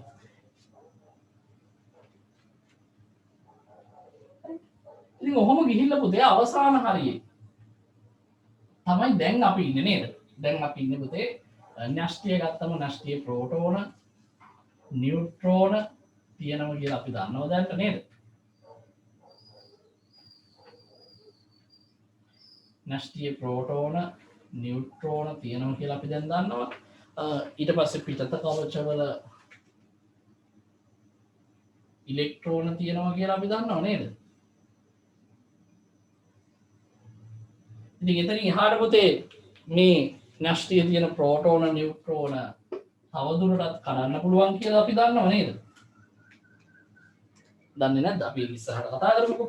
මේ ප්‍රෝටෝන නියුට්‍රෝන මෙයාලා හැදිලා තියෙන්නේ ක්වාක්ස් කියලා පවුලකින්. ඒ ක්වාක්ස් පවුලේ සමාජිකයෝ 6 දෙනෙක් ඉන්නවා. ඊළඟට මේ ඉලෙක්ට්‍රෝනය කියන එක තනිව ඉන්න කෙනෙක් නෙවෙයි. එයා ලෙප්ටන් කියන පවුලට අයිති සමාජිකයෙක්. ඒ කියන්නේ ඉලෙක්ට්‍රෝන්ට තව අයියලා මල්ලිලා නංගිලා 6 දෙනෙක් ඉන්නවා. ලෙප්ටෝන්ස්. හරි. ඉතින් එතකොට ඔන්න ක්වාක්ස් 6 ලෙප්ටන් 6 ඔක්කොම පදාර්ථයේ සතුව මූලික අංශු 12ක් තියෙනවා කියලා අපි ඉගෙන ගන්නවා. ඉතින් මේකට හාත්පසින්ම වෙනස් මතයක් ඉදිරිපත් වෙනවා. ඊට පස්සේ න්‍යෂ්ටිය ධන පිටත කවච ඍණ වෙනකොට න්‍යෂ්ටිය ඍණ පිටත කවච ධන වෙන ඒවා තියෙන්න බැරිද කියලා. ඔව් එහෙම ඒවා පුතේ දැන්ට පරීක්ෂණාත්මකව විද්‍යාගාර තුල නිපදවනවා. එතකොට මේවට අපි කියනවා මේවා පදාර්ථ මැටර්ස්, මේවා ප්‍රතිපදාර්ථ ඇන්ටි මැටර්ස්. එතකොට මේ ඇන්ටි මැටර්ස් හැදෙන්න ඇන්ටි ක්වාක්ස් 6ක්, ඇන්ටි ලෙප්ටන් 6ක්. එනම් පදාර්ථය සහ ප්‍රතිපදාර්ථය ගත්තන් පස්සේ මූලික අංශු පදාර්ථය සඳහා 12ක්, ප්‍රතිපදාර්ථය සඳහා 12ක්, ඔක්කොම 24ක් තියෙනවා කියලා අපි කතා කරනවා. හරි? මේ ටික අපි විෂය නිර්දේශයේ කියන්නේ මේ පාඩමේ අග හරියේදී අපි කතා කරන්නේ මේවා පිළිබඳ සවිස්තරාත්මක විස්තරයක්. හරි. හැබැයි ඉතින් ඔය කියන කාලේ වෙනකොට පුතේ මේව හොයාගෙන තිබ්බේ නෑ. මෙන්න මේ හරිය තමයි හිටියේ. ඒ කියන්නේ පරමාණුවක් වටා කවචවල ඉලෙක්ට්‍රෝන චලනය වෙනවා කියලා විතරයි 1900 වගේ වෙනකොට විද්‍යාඥයෝ මත පළ කරලා තිබ්බේ. හරි. එතකොට මෙන්න මේ ඉලෙක්ට්‍රෝන කම්පණය වීම තුළින් තමයි ශක්තිය අවශෝෂණය හෝ විමෝචනය සිද්ධ කරන්නේ. එතකොට පුතේ පරමාණුවක් වටේට ඉන්න මේ ඉලෙක්ට්‍රෝන නේද? පරමාණු න්‍යෂ්ටිය වටේට ඉන්න මේ ඉලෙක්ට්‍රෝන අරගත්තම මේ ඉලෙක්ට්‍රෝන මෙන්න බලන්නකෝ මෙන්න පරමාණුවේ න්‍යෂ්ටිය. මේක වටේ ඉලෙක්ට්‍රෝනයක් දාන්න මෙහෙම චලිත වෙනවා කියලා. මෙහෙම නෙමෙයි ඇත්තටම අහඹු චලිතයක නෙමෙයි දෙන්නේ. ඒ නිසා අපි ඒක කම්පනයක් කියලා කියනවා. මෙයා ශක්තිය ලබා ගත්තාන් පස්සේ පුතේ මෙයා මීට වඩා අරය වැඩි කවචයක චලිත වෙන්න පටන් ගන්නවා. ඔහොම ඔබ දැනට අහලා ඇති. හරි? නමුත් ඔය කියන කාලේ වෙනකොට පුතේ ඔය වගේ මතයක් ඉදිරිපත් කරලා තිබ්බේ නෑ. තිබ්බේ මෙහෙමයි. ඒ කියන්නේ 1900 කට කලින් පරමාණු වල පිටත කවචවල ඉන්න පරමාණුවේ එහෙම නැත්නම් පරමාණුවක පිටත කවචයේ ඉන්න ඉලෙක්ට්‍රෝන ශක්තිය අවශෝෂණය කරන්න පුළුවන්. එයාට ශක්තිය අවශෝෂණය කරන්න පුළුවන්. ඒ කියන්නේ අපි ලෝහයක් රත් කරනකොට පුතේ ලෝහ පරමාණු වල පිටත කවචවල ඉලෙක්ට්‍රෝන මේ ශක්තිය ලබා ගන්න. මේ ලබා ගන්න ශක්තිය පුතේ මෙයාලගේ චාලක ශක්තිය බවට පත් කරගෙන මෙයාලගේ කම්පනය පෙරට වඩා වැඩි කරගන්න. ඉතින් ඇත්තටම මෙහෙම කම්පනයක් වෙන්නේ නේද? හරි? ඔක සමමිතික හැඩය කරන ඔය විදිහට යන්නේ. මේ කම්පනය යම් ප්‍රමාණයකින් වැඩි කරගන්න. එතකොට මේ ප්‍රතිෂ්ඨිත භෞතික විද්‍යාවේ තිබ්බ දෙයක් තමයි ප්‍රතිෂ්ඨිත භෞතික විද්‍යාවේදී කිව්ව පුතේ මෙහෙමයි. පරමාණුව වටේ තියෙන ඉලෙක්ට්‍රෝනකට ශක්තිය උරා ගන්න පුළුවන්. ඒ වගේම ශක්තිය උරාගෙන තියෙන ඉලෙක්ට්‍රෝනකට ශක්තිය පිට කරන්නත් පුළුවන්. මේ ශක්තිය උරා ගැනීම එහෙම නැත්නම් මේ ශක්තිය උරා ගැනීම එහෙම නැත්නම් මේ ශක්ති අවශෝෂණය එහෙම නැත්නම් මේ ශක්ති පිට කිරීම නැත්නම් ශක්ති විමෝචනය කියන අවස්ථා දෙක ගත්තට පස්සේ පුතේ ප්‍රතිෂ්ඨිත භෞතික විද්‍යාවේදී කිව්වේ ශක්තිය උරා ගැනීම ඕනෑම අගයකින් සිදු කළ හැකි කියලා. ඒ කියන්නේ ජූල් 1 උරා ගන්න පුළුවන්, ජූල් 0.1ක් හම්බුනොත් 0.1 උරා ගන්න පුළුවන්, ජූල් 3ක් හම්බුනොත් ජූල් 3ක් උරා ගන්න පුළුවන්. මෙන්න මේ විදිහට පුතේ යම් පරාසයක් තුල. හැබැයි ඔකට අවමයක් සහ උපරිමයක් කිව්වා. මෙන්න මේ පරාසය තුල පුතේ ශක්තිය අවශෝෂණය සම්තතික ආකාරයකට සිද්ධ වෙනවා කියලා. සම්තතිකයි කියන එකේ අදහස පුතේ එක දිගට කියන අදහස. ඒ කියන්නේ 1.1.1 1.2 1.3 මේ විදිහට ආපහු 1.12 ඒ කියන්නේ ඒ අතර ඕනෑම අගයක්. ඒ කියන්නේ අපි හිතමු පරාසය පුතේ ජූල් 1යි ජූල් 80යි අතර කියලා. හරි. දැන් මේ පරාසය දෙන්න හේතුව තමයි මේක. එකක් තමයි පුතේ ඔය ශක්තියේ වැඩිම අගයේදී. ඒ කියන්නේ මේ යම් ඉලෙක්ට්‍රෝනයකට උරාගත හැකි වැඩිම ශක්තිය උරා ගන්නකොට මොකද වෙන්නේ? ඒක යාගේ අයනීකරණ ශක්තිය වෙනවා. එයා ඒක උරාගෙන අදාළ පරමාණුවේ න්‍යෂ්ටි ආකර්ෂණය මිදින චලිත වෙනවා. මෙහෙම කම්පණය වෙන කෙනාට මෙයා වටේ කැරකෙන්න පුළුවන් උපරිම ශක්ති ප්‍රමාණයක් තියෙනවා. ඊට වඩා ශක්තිය මෙයාට ලැබුණොත් මේ කම්පනයත් එක්ක එයා විසි වෙලා යනවා පුතේ මේ පරමාණු ආකර්ෂණයෙන් න්‍යෂ්ටි ආකර්ෂණයෙන් මිදිලා. හරිද? එතකොට අන්න ඒක නිසා තමයි පරාසයක් දෙන්නේ. අපි හිතමු ජූල් 1.99 කියලා. ඒතකොට 1.99 අතර ඕනෑම අගයක් උරා ගැනීමේ හැකියාව තියෙනවා කියලා තමයි ප්‍රතිෂ්ඨිත භෞතික විද්‍යාවේදී ප්‍රකාශ කරන්නේ. ඒ වගේම පුතේ පිට කරනකොටත් අර 1.90යි නම් එයාගේ පරාසය. ඒ පරාසයට අනුරූප ඕනෑම ශක්තියක් පිට කරන්න පුළුවන් කියන මතේ තුල ප්‍රතිෂ්ඨිත භෞතික විද්‍යාත්මක සංකල්ප ගොඩනැගිලා තිබ්බා. එතකොට ඒ සංකල්ප මත ඉඳගෙන තමයි පුතේ රේලි ජීන් සහ වීන්ලා මේ මතවාද ඉදිරිපත් කරන්නේ ලැම්ඩායි ව්‍යාප්තිය. නමුත් පුතේ පසු කාලිනව ඕක එහෙම වෙන්නේ නැහැ කියන මතය ඉදිරිපත් වෙනවා. එතින්ද කියනවා ඔය යම් ශක්ති පරාසයක් අතරත ශක්තිය අවශෝෂණය හෝ විමෝචනය සිද්ධ වෙනවා. ඒක හරි. නමුත් ඒක සිද්ධ වෙන්නේ සම්තතිකව නෙවෙයි විවික්තවයි කියලා. ඒ කියන්නේ යම් ශක්තිය අවශෝෂණය කරනකොට පුතේ ශක්තිය අවශෝෂණය සිද්ධ වෙන්නේ කොටස් කියලා. එතකොට අපි නිකමට හිතමුකෝ ජූල් දෙක උරා ගන්න එක. එතකොට එයා දෙක උරා ගන්න දෙකක් උරා ගත්තා. ජූල් 3ක් තිබ්බට උරා ගන්න නැහැ. ඒක 4 වුණොත් 4 උරා ගන්න. අර දෙකෙන් දෙකට කොටස් තමයි උරා ගන්න. එහෙම නැත්නම් 3ෙන් 3ට කොටස් තමයි උරා ගන්න. ඉතින් මෙන්න මේක අපිට කියන්න පුළුවන් ශක්තිය අවශෝෂණය සිද්ධ වෙන සම්තතික හා විවික්තභාවය පිළිබඳ තිබිච්ච ගැටලු නිසා තමයි පුතේ ඔන්න ඔය ලැම්ඩායි ව්‍යාප්තිය ගත්තට පස්සේ මේ ලැම්ඩායි ව්‍යාප්තියත් එක්ක රේලි ජීන්ලා වීන්ලා ඉදිරිපත් කරපු මතවාද ඒ වක්‍ර සමීකරණ ගැලපුණේ නැත්තේ. ඉතින් දරුවනේ අපි පොඩි සටහනක් දාගමු මේ රේලි ජීන් වාදය සහ වීන් වාදය සමග ප්‍රතිෂ්ඨිත භෞතික විද්‍යාත්මක සංකල්ප ගොඩනැගුණු විදිය සහ ඒවා මේ ලැම්ඩායි ව්‍යාප්තිය ඒ වගේම පරමාණුක වර්ණාවලිය රේඛීය ස්වභාවය ප්‍රකාශ විද්‍යුත් ආචරණය කියන සංසිද්ධීන් වලට නොගැලපෙන්න හේතු. හරි. පුතේ අමතර කරුණු කියලා දාලා පොඩි සටහනක් දාගමු.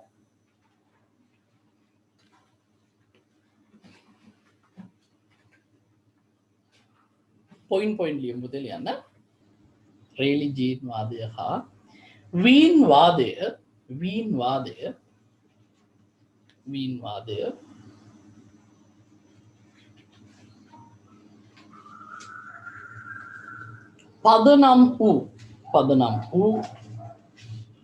පදනම් වූ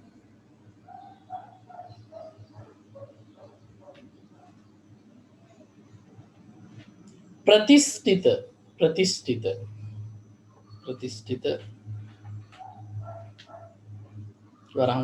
වරහන් ඇතුළේ ප්‍රතිෂ්ඨිත පෞරාණික භෞතික විද්‍යාත්මක සංකල්ප මාතෘකාවක් නැහැ පුතේ අමතර කරුණු කියලා දාලා ලියන්න කිව්වේ. පෞරාණික භෞතික විද්‍යාත්මක සංකල්ප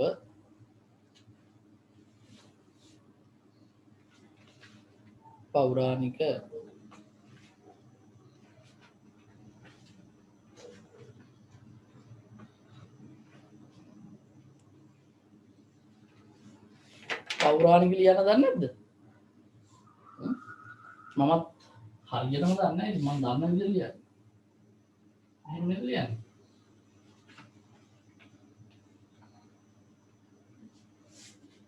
මෙහෙමද ලියන්නේ?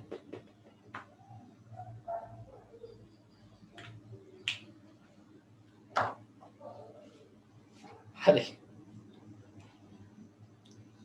රේලි ජීන් වාදය හා වීන් වාදය පදනම් වූ වරහන් ඇතුළේ ප්‍රතිෂ්ඨිත ලියන්න දන්නවද? මම ඒක ගියසති ලිව්ව නේද? මොන දේද? මේක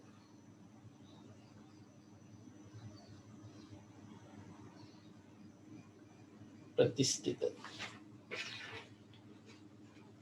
රේලි ජීන් වාදය හා වීන් වාදය පදනම් වූ වරහන් ඇතුළේ ප්‍රතිෂ්ඨිත ඊට පස්සේ වරහන් වැහුවා පෞරාණික භෞතික විද්‍යාත්මක සංකල්ප වලට අනුව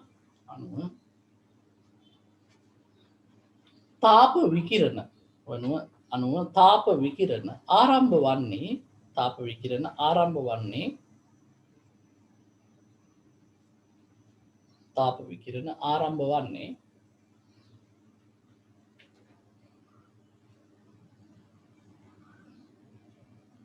රත් වූ කෘෂ්ණ වස්තුවෙහි රත් වූ කෘෂ්ණ වස්තුවෙහි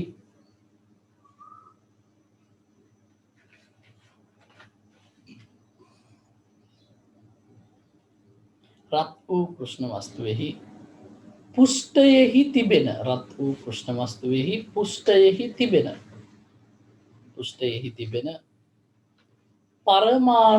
පරමාණුවල වරහන් ඇතුලේ හෝ අණුවල පරමාණුවල වරහන් ඇතුලේ හෝ අණුවල වරහන් වහන්න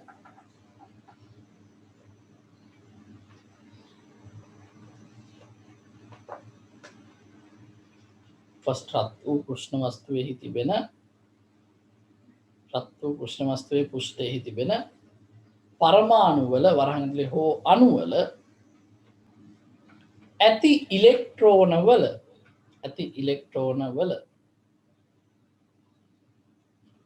සිදුවන තාපජ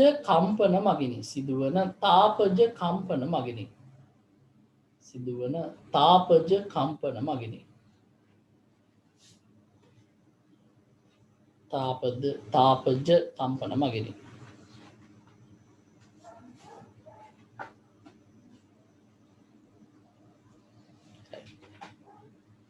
ඊළඟ පොයින්ට් එක ලියන්න පුතේ මෙම පරමාණුක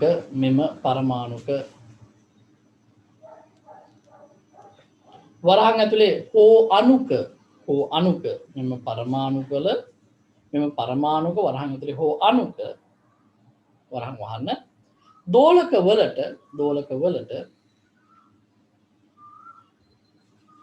දෝලකවලට විශාල සන්තතික පරාසයක්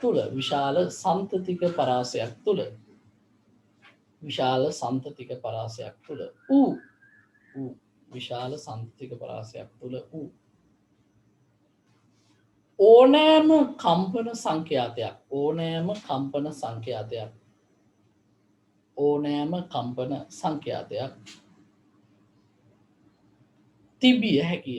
ඕනෑම කම්පන සංඛ්‍යාතයක් තිබිය හැකිය.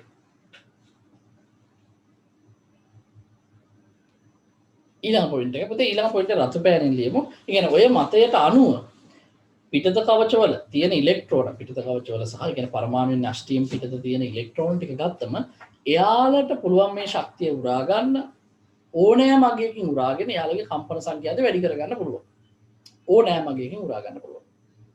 ඒ නිසා පුතේ පරමාණුක පිටත කවචවල තියෙන ඉලෙක්ට්‍රෝනයක් සතු ශක්තිය ඕනෑම අගයක් වෙන්න පුළුවන්. යම් පරාසයක් තුල ඕනෑම අගයක් වෙන්න පුළුවන්. ඒ කියන්නේ මේ කියන්නේ ප්‍රතිෂ්ඨිත භෞතික විද්‍යාත්මක මතවාදයක් වලට අනුවයි. හරි.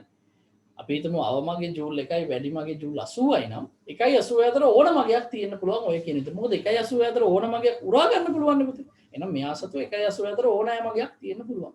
ඒ ප්‍රතිෂ්ඨිත භෞතික විද්‍යාත්මක සංකල්ප වලට අනුවයි. දැන් රතු පෑනෙන් මේට අනුරූපව දෝලකවලට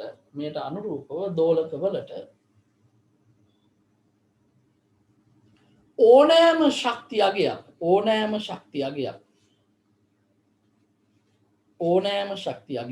තිබිය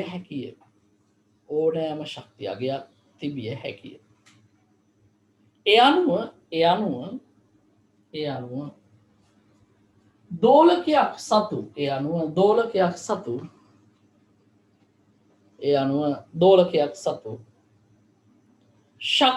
ඒ අනුව දෝලකයක් සතු ශක්තිය සන්තතික රාශියකි.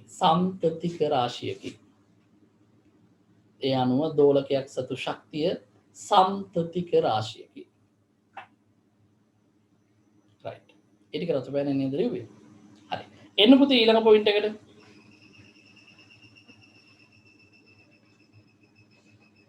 ඊළඟ පොයින්ට් එක අපි මෙහෙම ලියාගමු. දැන් ඔය කියන විදිහට පරමාණුක පිටත කවචවල තියෙන ඉලෙක්ට්‍රෝන වලට ශක්තිය ඔය යම් පරාසයක් හරි හැමතිස්සෙම පරාසයක් තියෙනවා. ඒ කියන්නේ පිටත කවච ඉලෙක්ට්‍රෝන එකට අනන්ත වූ ජූල් ප්‍රමාණයක් තියෙන්න බෑනේ. හරි.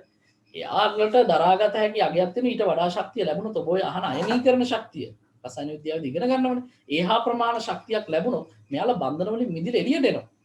බන්ධන වල රැඳිලා අපි මේ පරමාණුව පවතිද්දී මෙයාට තියාගන්න පුළුවන් ශක්තිය ගැන මේ කතා කරන්නේ. ඒ නිසා අනිවාර්යයෙන්ම ශක්ති පරාසයක් තිබිය යුතුයි.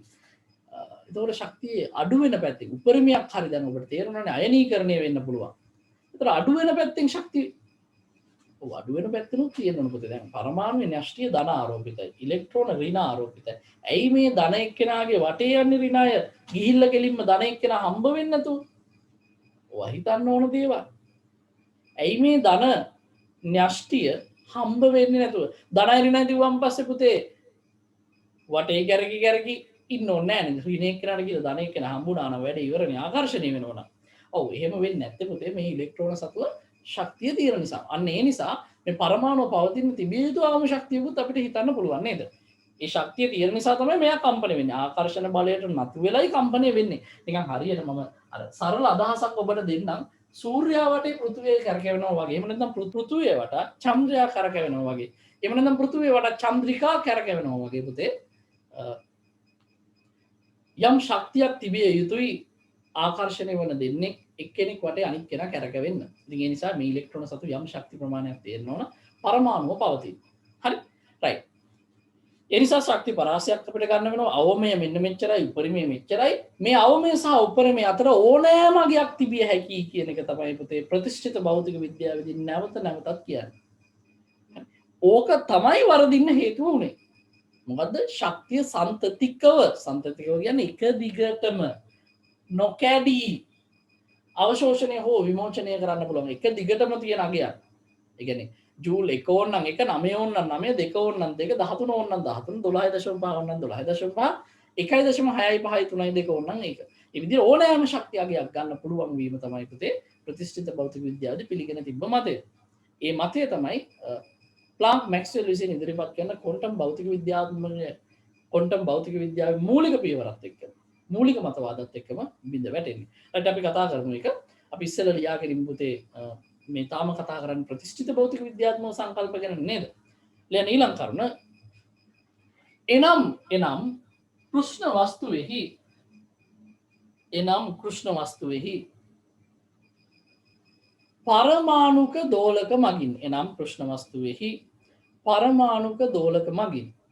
කෘෂ්ණ වස්තුවේහි පරමාණුක දෝලක මගින් පිටතට තාපය විකිරණය වන්නේ එසේම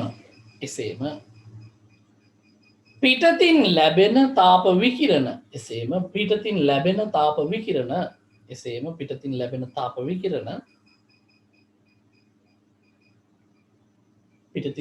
තාප විකිරණ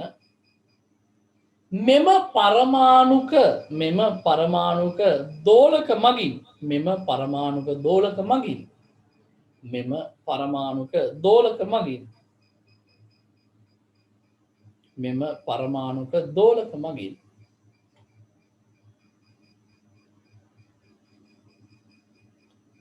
අවශෝෂණය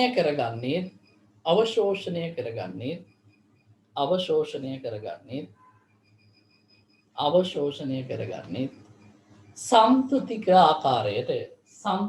ආකාරයට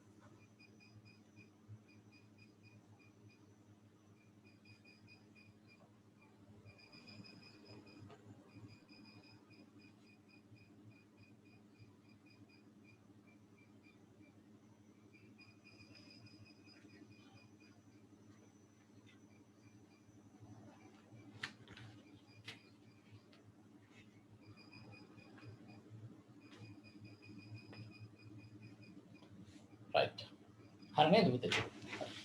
ලියන්න මෙහෙම. ඒ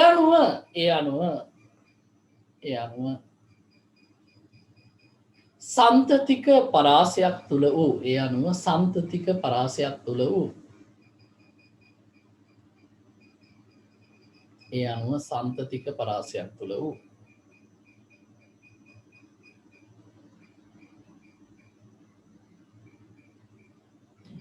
විවිධ ඒ අනුව සන්තතික පරාසයක් තුළ වූ විවිධ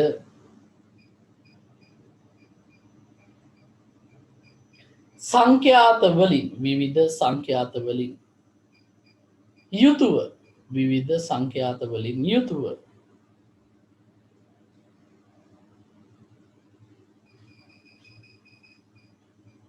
කෘෂ්ණ වස්තුවකට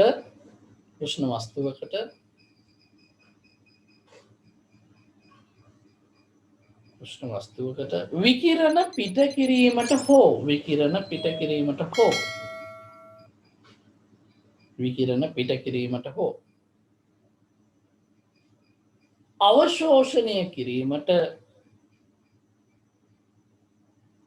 අවශෝෂණය කිරීමට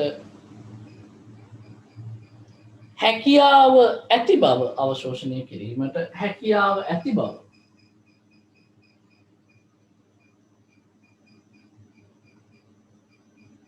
අවශෝෂණය කිරීමට හැකියාව ඇති බව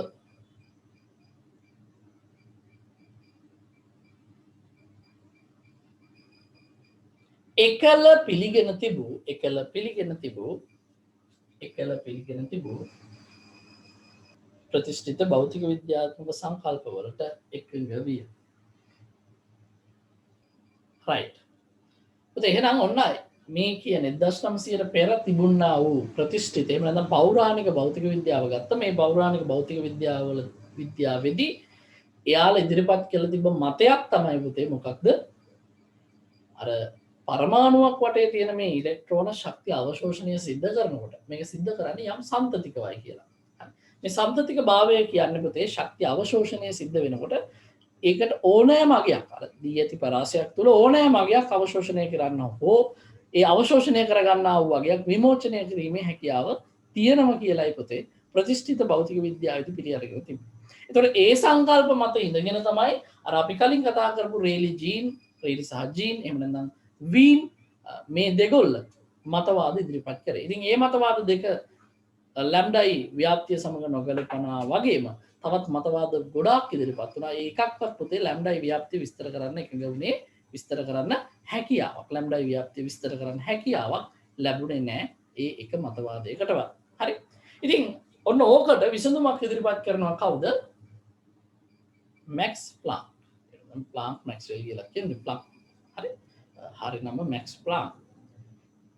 ප්ලාන්ක් මැක්ස්වෙල් හරි. මැක්ස්වෙල් කියන කෑල්ල සමහර තැන්වලදී මෙතෙන්ට යොදලා තියෙනවා. නමුත් ඒක වැරදි. මැක්ස් ප්ලාන්ක් අනිත් එක්කෙනා තමයි පුතේ කවුද? Planck Maxwell. හරිද? ඉතින් මේ දෙන්නේ. රයිට්. ඉතින් අපිට ඔය නම් පුතේ ලොකුවට වැදගත් වෙන්නේ නැහැ. නම්තරම සටහන සම්පූර්ණ වෙන්න ඕන හින්දා මම ඔය විද්‍යාඥයන්ගේ නම් දුන්නේ. හරි. ඒ වෙච්චරම වැදගත් නැහැ. අපි ගොඩක් වෙලාවට විද්‍යාඥයාගේ නම මොකක්ද කියලා වගේ ප්‍රශ්නයක් අහන්නේ මූලික ඒ කියන්නේ ප්‍රධාන අය අපිට මතක තියෙන්න ඕන. හරි. අනිත් අය කියන්නේ අතීත කතාව තුළ ඉන්න අය අපිට එච්චර අවශ්‍ය නැහැ. හරි. හරි. දැන් පුතේ මෙන්න මේකට විසඳුමක් ඉදිරිපත් කරනවා කවුද? අපි කිව්වා මැක්ස් ප්ලාන්ක් තමයි මේ විසඳුම ඉදිරිපත් කරන කෙනා. මෙයා මේ විකිරණයේ සතු කොන්ටිනීකරණය කියන ශක්තිය කොටස් ආකාරයට පැවතීම පිළිබඳව මතවාදයක් ඉදිරිපත් කරනවා. රයිට්. අපි ලියමු පුතේ මෙහෙම ලියන මාතෘකාව විකිරණයේ කොන්ටීකරණය අල් කයන්නෙන් පටන් ගන්නනේ කොන්ටීකරණය හා ප්ලාන්ක් කල්පිතය.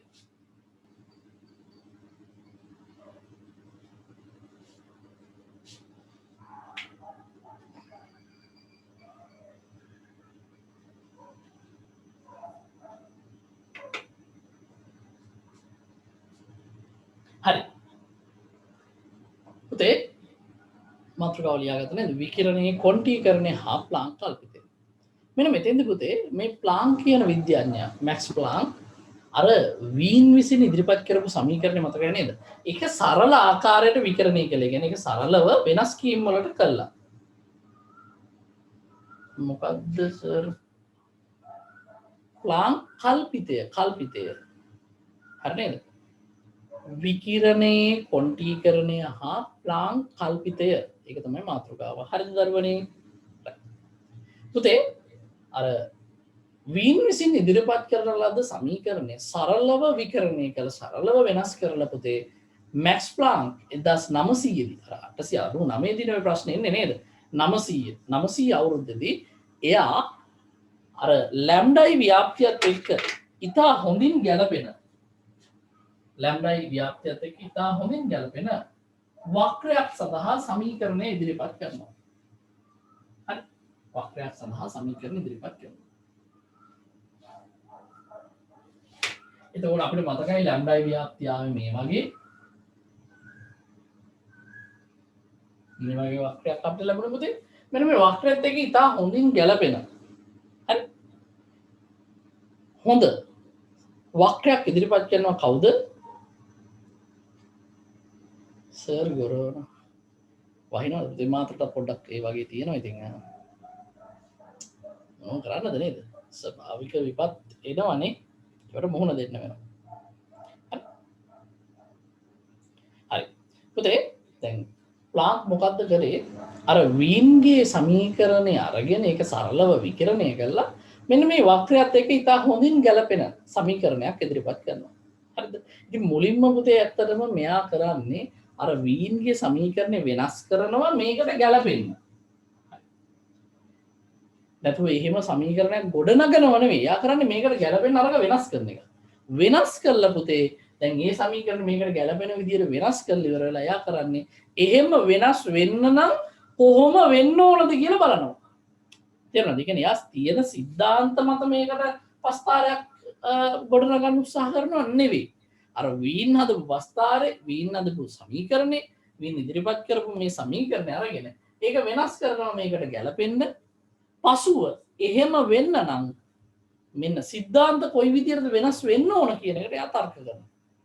අන්න එතන තමයි පුතේ ක්වොන්ටම් භෞතික විද්‍යාව එහෙම නැත්නම් ක්වොන්ටම් කියලා මේ අපි ඉගෙන ගන්න ශක්තිය කොටස් වීම කියන සංකල්පය බිහි වෙන්නේ. හරි. අපි ලියමු මෙහෙම පුතේ ලියන්න. කෘෂ්ණ වස්තු විකිරණය පිළිබඳ මේ සටහන ලියන්නේ. කෘෂ්ණ වස්තු විකිරණය පිළිබඳ ඉදිරිපත් කර තිබූ කෘෂ්ණ වස්තු විකිරණය පිළිබඳ ඉදිරිපත් කර තිබූ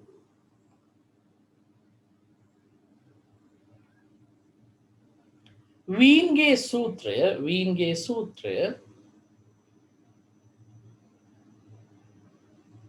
කෘෂ්ණ වස්තු විකිරණය පිළිබඳ ඉදිරිපත් කර තිබූ වීන්ගේ සූත්‍රය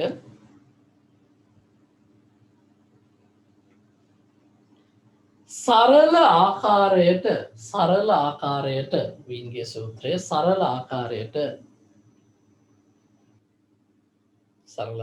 විකරණය කිරීමෙන්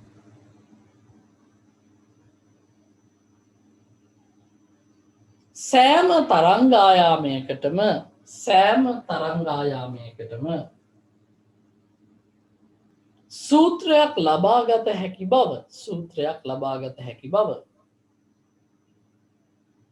සෑම තරංගායාමයකටම ඉතා හොඳින් ගැලපෙන සූත්‍රයක් ලබාගත හැකි බව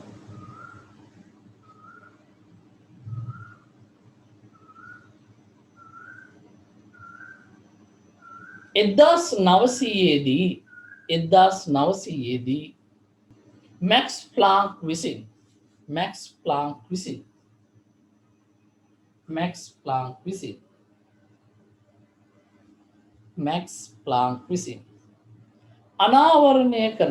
මැක්ස් ප්ලාන්ක් විසින් අනාවරණය කරන ලදී.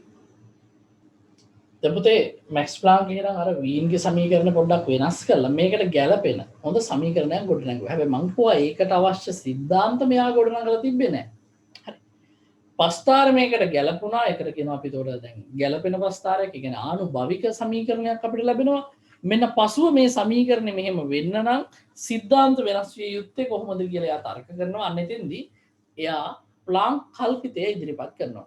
මේ ප්ලාන්ක් කල්පිතයේදී පුතේ ප්ලාන්ක් කල්පිතයේදී ඉදිරිපත් කරනවා මූලික උපග්‍රහණ දෙකක් යටතේ තමයි විස්තර කරන්නේ. එතෙන්දී කියනවා පුතේ යම් පරමාණුවක පිටත කවචවල ඉන්න මේ ඉලෙක්ට්‍රෝන වලට ශක්තිය අවශෝෂණය සිදු කිරීමේදී ශක්තිය සන්තතිකව අවශෝෂණය කරන්න බැහැ. අවශෝෂණය කළ හැක්කේ විවික්තව පමණයි කියලා කියන්නේ.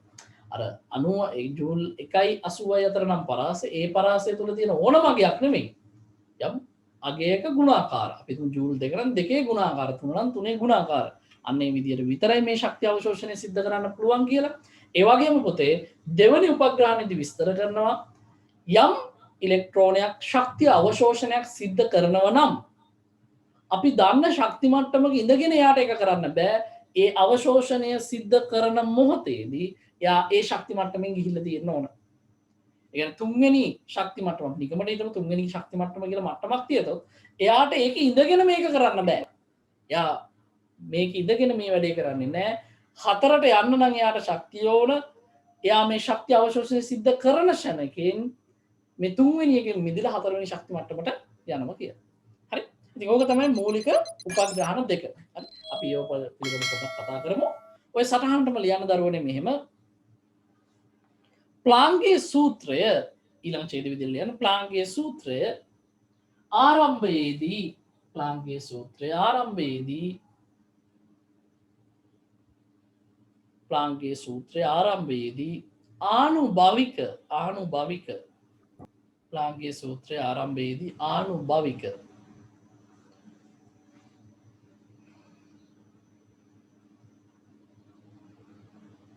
ප්ලාන්ක්ගේ සූත්‍රය ආරම්භයේදී ආනුභාවික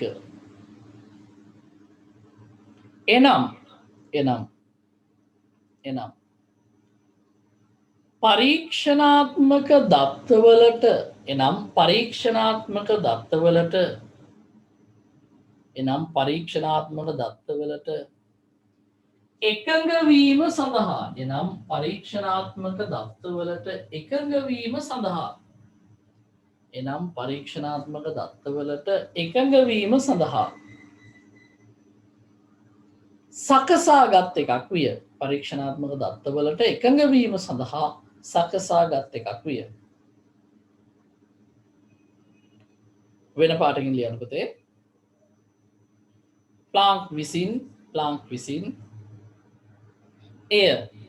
විසින් එය සෛද්ධාන්තික වශයෙන්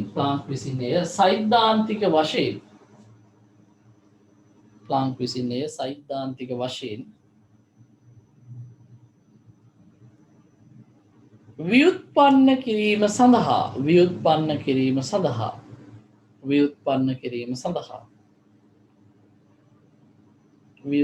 කිරීම සඳහා වාදයක් ගොඩනැගුවේ පසුවය. ප්ලාන්ක් විසින් එය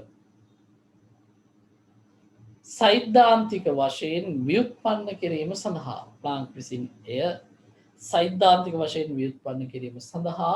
වාදයක් ගොඩනැගුවේ පසුවය.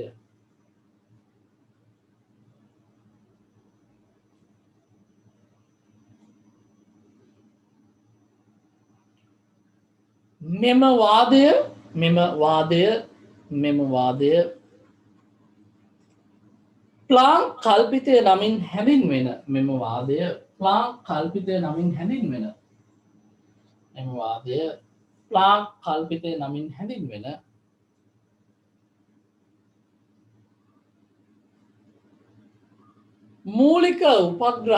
ප්ලාන්ක් කල්පිතය නමින් හැඳින්වෙන මූලික උපග්‍රහණ දෙකක් මත පදනම් විය.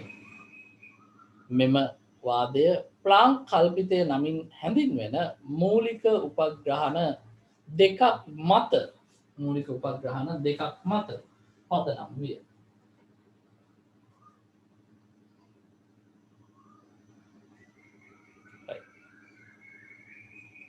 හරි. පුතේ ලියන්න අනුමාත්‍රකාවක් වගේ ලියන්න මෙහෙම ප්ලාන්ක් කල්පිතේ මූලික උපග්‍රහණ හරි ලියමු මෙහෙම පළවෙනි එක හරි ලියන්න කලින් චුට්ටක් කතා කරමු. පළවෙනි එකේදී පුතේ ප්ලාන්ක් කියනවා මේ පරමාණුවක පිටත සිටින ඉලෙක්ට්‍රෝන ගත්තන් පස්සේ පුතේ එයාලට ශක්තිය අවශෝෂණය කරන්න පුළුවන් එයාලා කම්පණය වන සංඛ්‍යාතයට සමානුපාතිකව. ඉතින් මෙතන නියතයක් දාලා E සමාන HF කියලා සමීකරණයක් එයා ඉදිරිපත් කරනවා. හරිද? එතකොට පුතේ මෙන්න මේ විදියට විතරයි ශක්තිය අවශෝෂණය කරන්න පුළුවන්. හැබැයි මේකේ ගුණාකාර වලට යන්න පුළුවන්. මේ වගේ දෙගුණේ පුළුවන් මේ වගේ තුන් ගුණේ පුළුවන් ඒ කියන්නේ e සමානයි nhf n කියනවා පුතේ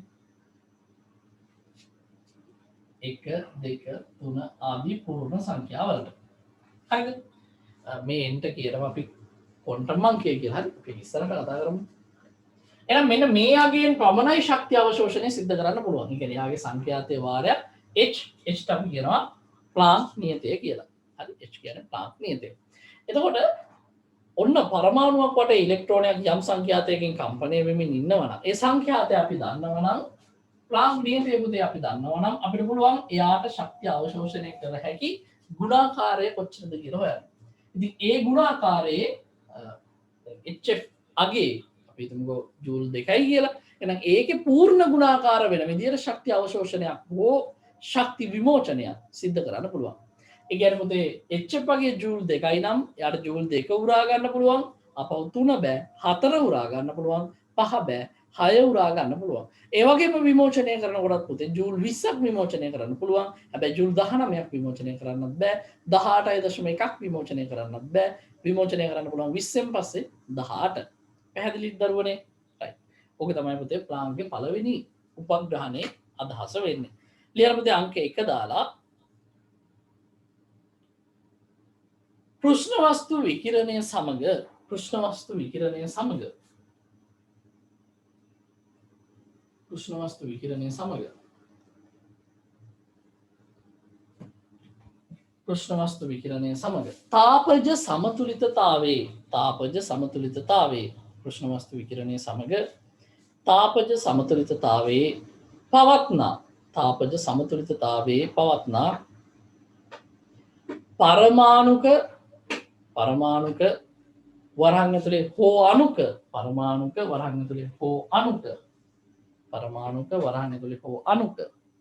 දෝලකවලට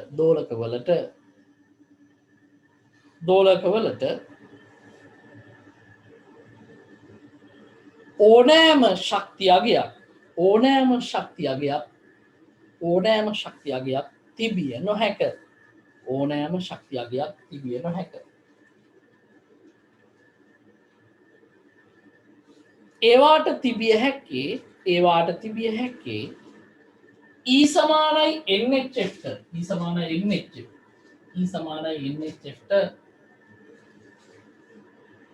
E සමානයි NHF ට අනුකූල වූ ශක්තියගයන් පමණි.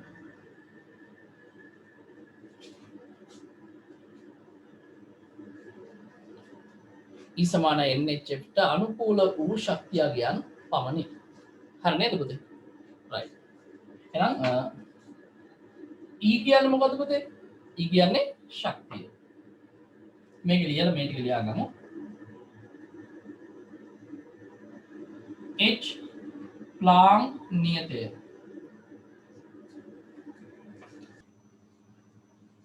වැස්ස නවත්තන්නත් බෑනේ නේද? ෆිසික්ස් වලින් නවත්තන්න නම් පුළුවන්. නමුත් ඉතින් එහෙම කරන්න හොඳ නෑ නේද?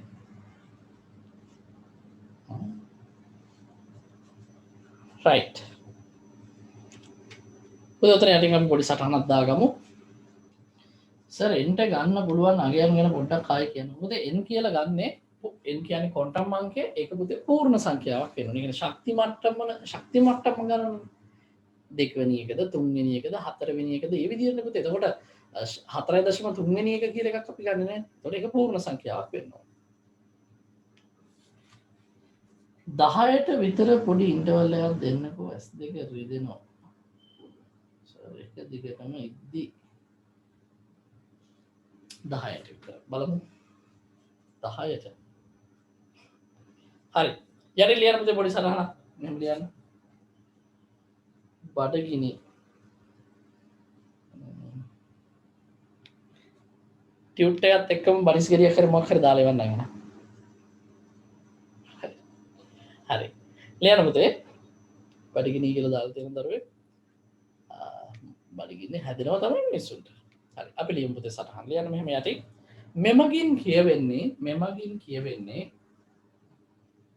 මෙමගින් කියවෙන්නේ පරමාණුක ශක්තිය මෙමගින් කියවෙන්නේ පරමාණුක ශක්තිය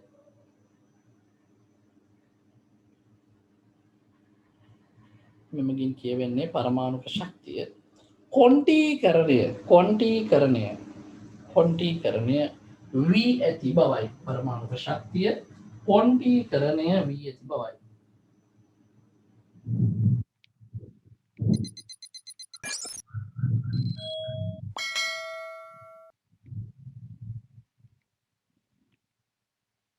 දැන් පුතේ මේ හරියට කරනවා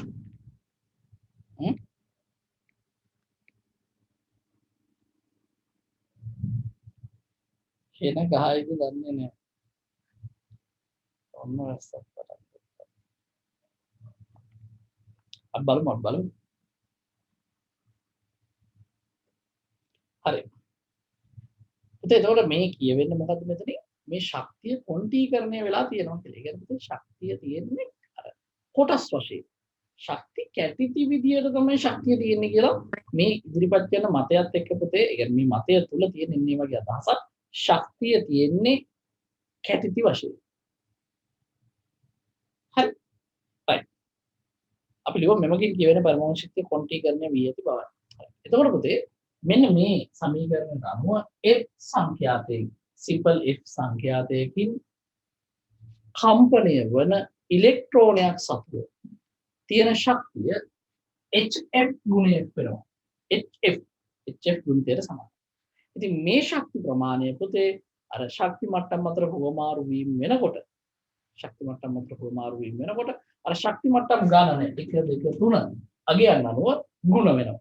ඒ කියන්නේ පුතේ F සංඛ්‍යාතයකින් කම්පණය වන ඉලෙක්ට්‍රෝනයක් සතුවට ඉලෙක්ට්‍රෝනයකට ශක්ති අවශෝෂණය හෝ විමෝචනය කරන්න පුළුවන් HF ගුණාකාරයෙන්.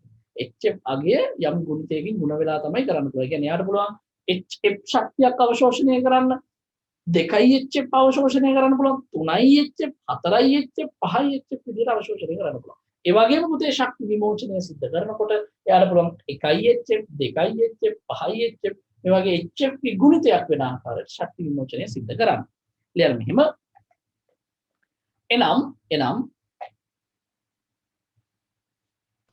එනම් simple F සංඛ්‍යාතයකින් කම්පණය වන දෝලකයකට simple F සංඛ්‍යාතයකින් කම්පණය වන දෝලකයකට කම්පණය වන දෝලකයක් කම්පණය වන දෝලකයක්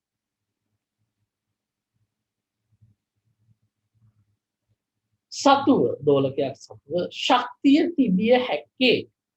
ශක්තිය තිබිය හැක්කේ HF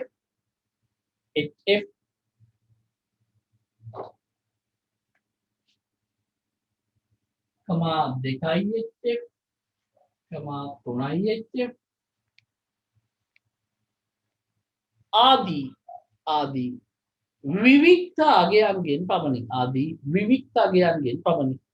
ආදී විවික්ත අගයන්ගෙන් පමණි. පුතේ මේ කියන්නේ දැන් F සංඛ්‍යාතෙන් නම් එයා කම්පණය වෙන්නේ එයා ළඟ තියෙන ශක්තිය මේ විදිහට HF 2යි HF 3යි මේ ඕනම අගයක් තියෙන්න පුළුවන් 15යි HF තියෙන්න පුළුවන්. එතකොට මෙයා පිට කරනකොට පිට කරන්නේ තන 2යි HF පිට කරා 1යි HF පිට කරා එහෙම නැත්නම් අවශෝෂණය කරනකොට 1යි HF මේ කියන විශාලත්වයට සමානයි. 2යි HF ශක්ති අවශෝෂණයක් සිදු කරන්න පුළුවන්. එතකොට මෙන්න මේ විදියටයි මෙයාලා හැසිරෙන්නේ. දැන් උදාහරණයක් විදිහට HF කියන්නේ ජූල් 2යි කියලා ගත්තොත් මේ F සංඛ්‍යාතයෙන් කම්පණය වන ඉලෙක්ට්‍රෝනයක් ශක්තිය HF ඒක අපි ජූල් 2යි කියලා ගත්තොත් ඔය කියන ඉලෙක්ට්‍රෝනය සතුව ශක්තිය තියෙන පුළුවන් දෙකේ ගුණාකාරයකින් විතරයි 18ක් 20ක් ඔය ඕනගයක් තියෙන පුළුවන් අපිට නිකන් ජූල් 20ක් කියලා. එතන මෙයාට ශක්තිය පිට කරන්න පුළුවන් වෙන්නේ ජූල් 2 ගුණාකාර වලින්. HF ගුණාකාර වලින් 1 ජූල් 2ක් 4ක් 6ක් 6 ජූල් කියන්නේ. ඒ වගේම පුතේ මෙයාට අවශෝෂණයක් කිරීමක් සිදු කරනවා නම් ඒත් එයාට ජූල් 3ක් ජූල් 7ක් පුරා ගන්න බෑ. 2 ගුණාකාර වලින් ජූල් 8ක් ජූල් 4ක් ජූල් 2ක් ඔය විදිහට පුරා ගන්න ඕනේ. හරි. ඒතර HF ගුණිතයට අනුරූපව තමයි පුතේ මෙයාගේ සතුව ශක්තිය තියෙන්නේ. right අපි ලියමු පුතේ HF 2යි HF 3යි HF ආදී විවිධතාවයන් පමණි. ලියන්න පුතේ එතනම රතු පෑනින් ලියන්න රතු පෑනින්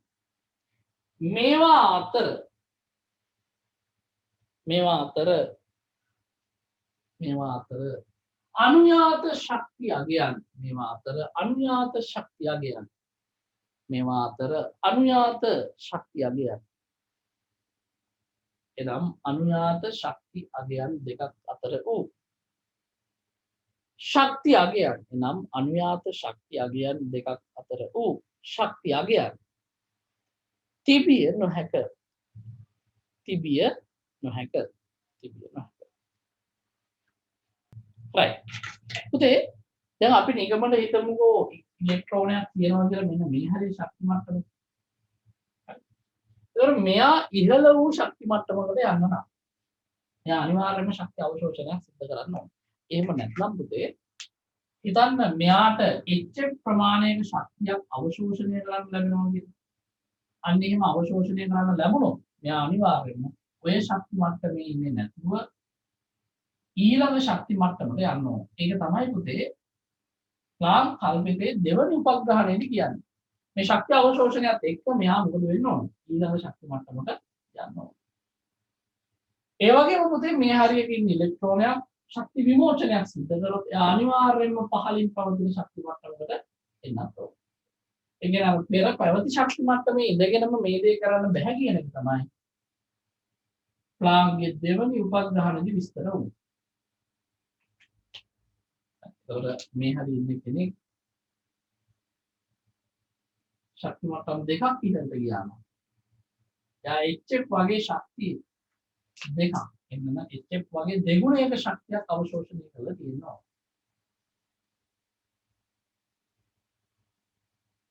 දෙකයි HF.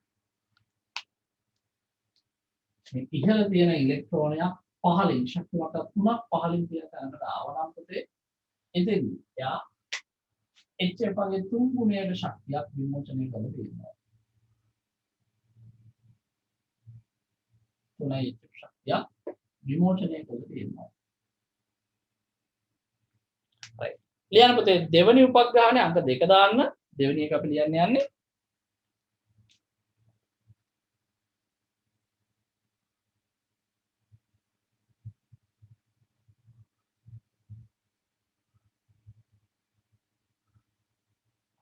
ලියන්න පුතේ මෙහෙම පරමාණුක දෝලකයක්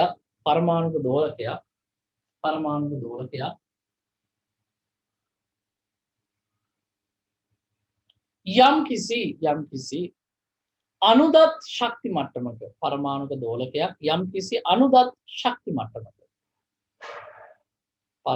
දෝලකයක් යම් කිසි අනුදත් ශක්ති මට්ටමක තිබෙන තාක්කල් පරමාණුක දෝලකයක් යම් කිසි අනුදත් ශක්ති මට්ටමක තිබෙන තාක්කල් ඉන්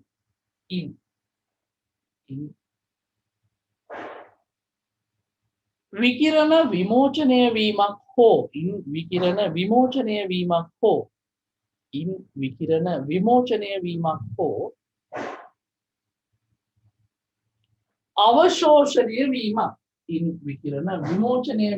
හෝ අවශෝෂණය වීමක්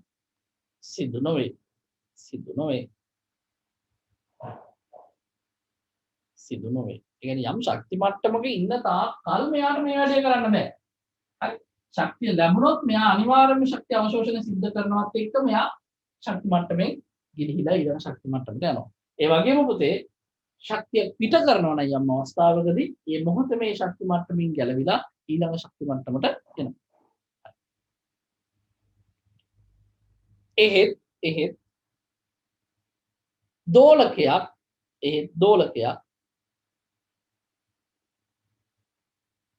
එක්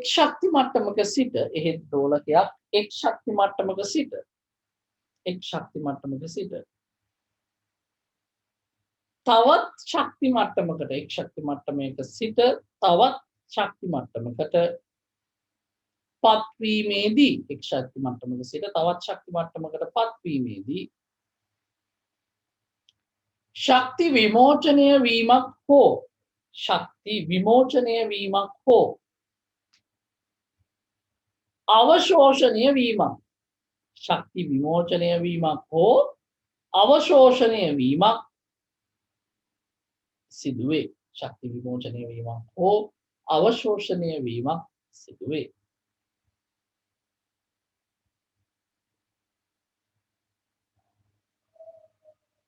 නමුත් මෙහිදී ශක්ති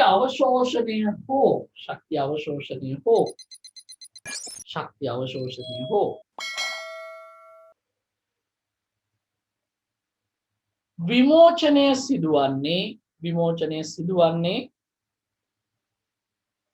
විමෝචනය සිදුවන්නේ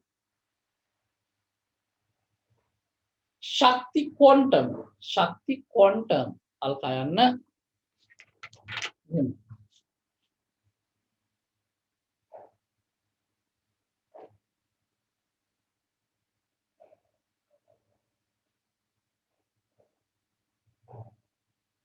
ශක්ති ක්වොන්ටම් වරහන් ඇතුළේ ලියන්න හේවත්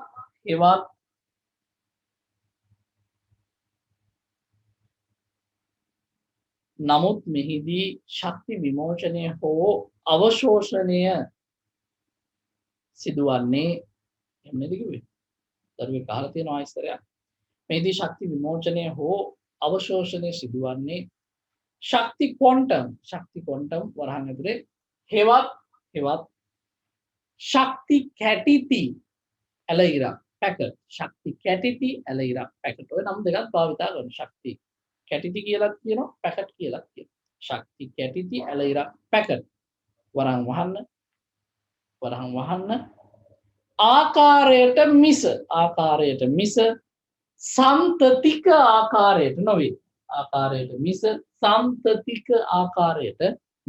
සම්තතික ආකාරයට නොවේ ක්වොන්ටම් කියන එකේ අදහස පිටිපේ කැටිති කොටස් වශයෙන් කියන එක හරි right හරි නේද ඒතකොට මෙන්න මේ විදිහට තමයි ඔය සංසිද්ධිය සිද්ධ වෙන්නේ හරි මේක ටක් ගන්න අඳගන්න දරුවෝ මේක අඳගන්න ශක්ති ක්වොන්ටම් කියන දැනගන්න ශක්ති ක්වොන්ටම් වරහන් ඇතුළේ ලිව්වේ හේවත් ශක්ති කැටිති ඇල ඉරක් පැකට් වරහන් ඇතුලේ ශක්ති ක්වොන්ටම් වලින් පස්සේ වරහන් ඇතුලේ හේවත් ශක්ති කැටිති ඇල ඉරක් පැකට් වරහන් වැහුවා ආකාරයට මිස සම්තතික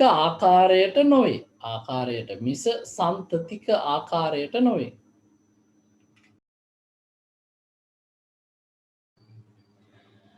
දරුවෙක් අහනවා ශක්ති මට්ටම් පරතරය අනුව අවශෝෂණය හෝ විමෝචනය කරන ශක්ති ප්‍රමාණය වෙනස් වෙන්නේ නැද්ද කියලා. ශක්ති මට්ටම් අතර පරතරය. මේ මට්ටම් අතර පරතරය කියන එක අපි ඒක වෙනම පරමාණුවෙන් පරමාණුවට මනින්න ඕන කියන්නේ නේද? ඒතර මේ ශක්තියින් ගණනය කරන්න පුතේ ඔය ශක්ති මට්ටම් දෙක අතර හරියටම යනවද කියලා බලලා නෙමෙයි ඉතින්. මෙතෙන්දී අපිට මේක ගණනය කරන්න පුළුවන් විවිධ ක්‍රම තියෙනවා. හරි? ඒ කියන්නේ පිටතින් වෙන නිරීක්ෂණ ඇසුරින් තමයි දරුවනේ මේවා අපි ගණනය කරන්නේ. පළවෙනිම දේ. හරිද?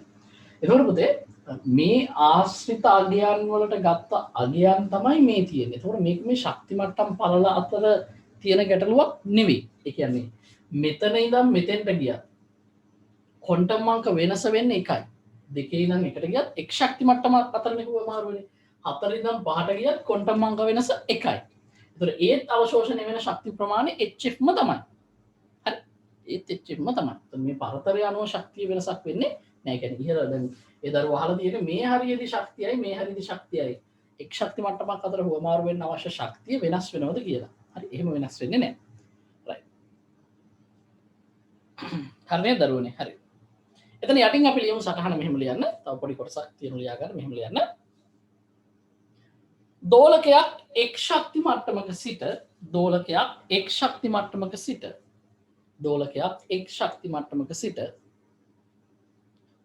දෝලකයක් එක් ශක්ති මට්ටමක සිට ඊට යාබද ශක්ති මට්ටමට පත්වීමේදී දෝලකයක් එක් ශක්ති මට්ටමක සිට දෝලකයක් එක් ශක්ති මට්ටමක සිට ඊට යාබද ශක්ති මට්ටමට පත්වීමේදී ඊට යාබද ශක්ති මට්ටමට පත්වීමේදී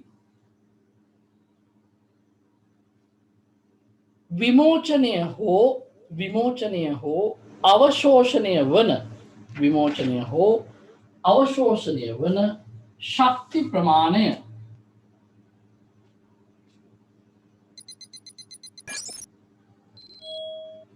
විමෝචනය හෝ අවශෝෂණය වන ශක්ති ප්‍රමාණය කියලක මාවත් දාන්න පුතේ දාලා යටින් ලියන්න මෙහෙම ඔන්න එක් ශක්ති මට්ටමක් අතර හුවමාරු වෙනකොට විමෝචනය හෝ අවශෝෂණය වන ශක්ති ප්‍රමාණය ඩෙල්ටා E සමානයි ඩෙල්ටා NHF. ඒ කියන්නේ අදාළ ශක්ති වෙනසට අනුරූපවයි පුතේ මේ ශක්ති අවශෝෂණය හෝ විමෝචනය සිද්ධ වෙන්නේ. එතකොට මේ ඩෙල්ටා N ශක්ති මට්ටම් එකක් අතර ඊට යාබදයකට යන්නේ එහෙනම් 3 2 ඉඳන් 3ට ගියොත් 1යි. 3 ඉඳන් 4ට ගියොත් 1යි. 4 ඉඳන් 3ට આવොත් 1යි. ශක්ති මට්ටම. එහෙනම් ක්වොන්ටම් අංක වෙනස එකකින් සිද්ධ වෙනකොට. එහෙනම් අපි ලියනවා ඔය සමීකරණ පුතේ ඔය වගේ වෙලාවට ඩෙල්ටා E කියන එක පාවිච්චි නොකර ඩෙල්ටා N ගේ එක නිසා E සමානයි HF කියලා. එතකොට මෙන්න මෙහෙම එක් ශක්ති මට්ටමක් අතර හුවමාරු වෙනකොට පිට කරන ශක්ති කැටිත්තට ශක්ති ප්‍රමාණයට අපි කියනවා ශක්ති ෆෝටෝනයක් කියලා. මොකද පුතේ? ශක්ති ප්‍රෝටෝනයක් නෙමෙයි ෆෝටෝනයක් කියලා. හරිද? එහෙම නැත්නම් ක්වොන්ටමක් කියලා කියනවා. ශක්ති ක්වොන්ටමක් එහෙම නැත්නම් ෆෝටෝනයක්. හරි? ප්‍රෝටෝන නෙමෙයි ෆෝටෝන. right මේක ලියා ගන්න දරුවනේ. මේක ලියා ගන්න. එතන යටින් ලියමු පුතේ මෙහෙම සටහනක්. හරිද? මේක ලියා ගත්තට නේද?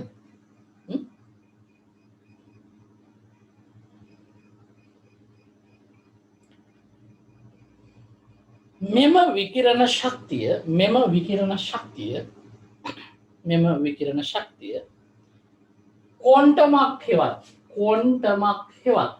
ක්වොන්ටමක් හෙවත් ෆෝටෝනයක් ලෙස හඳුන්වයි. ක්වොන්ටමක් හෙවත් ෆෝටෝනයක් ලෙස හඳුන්වයි.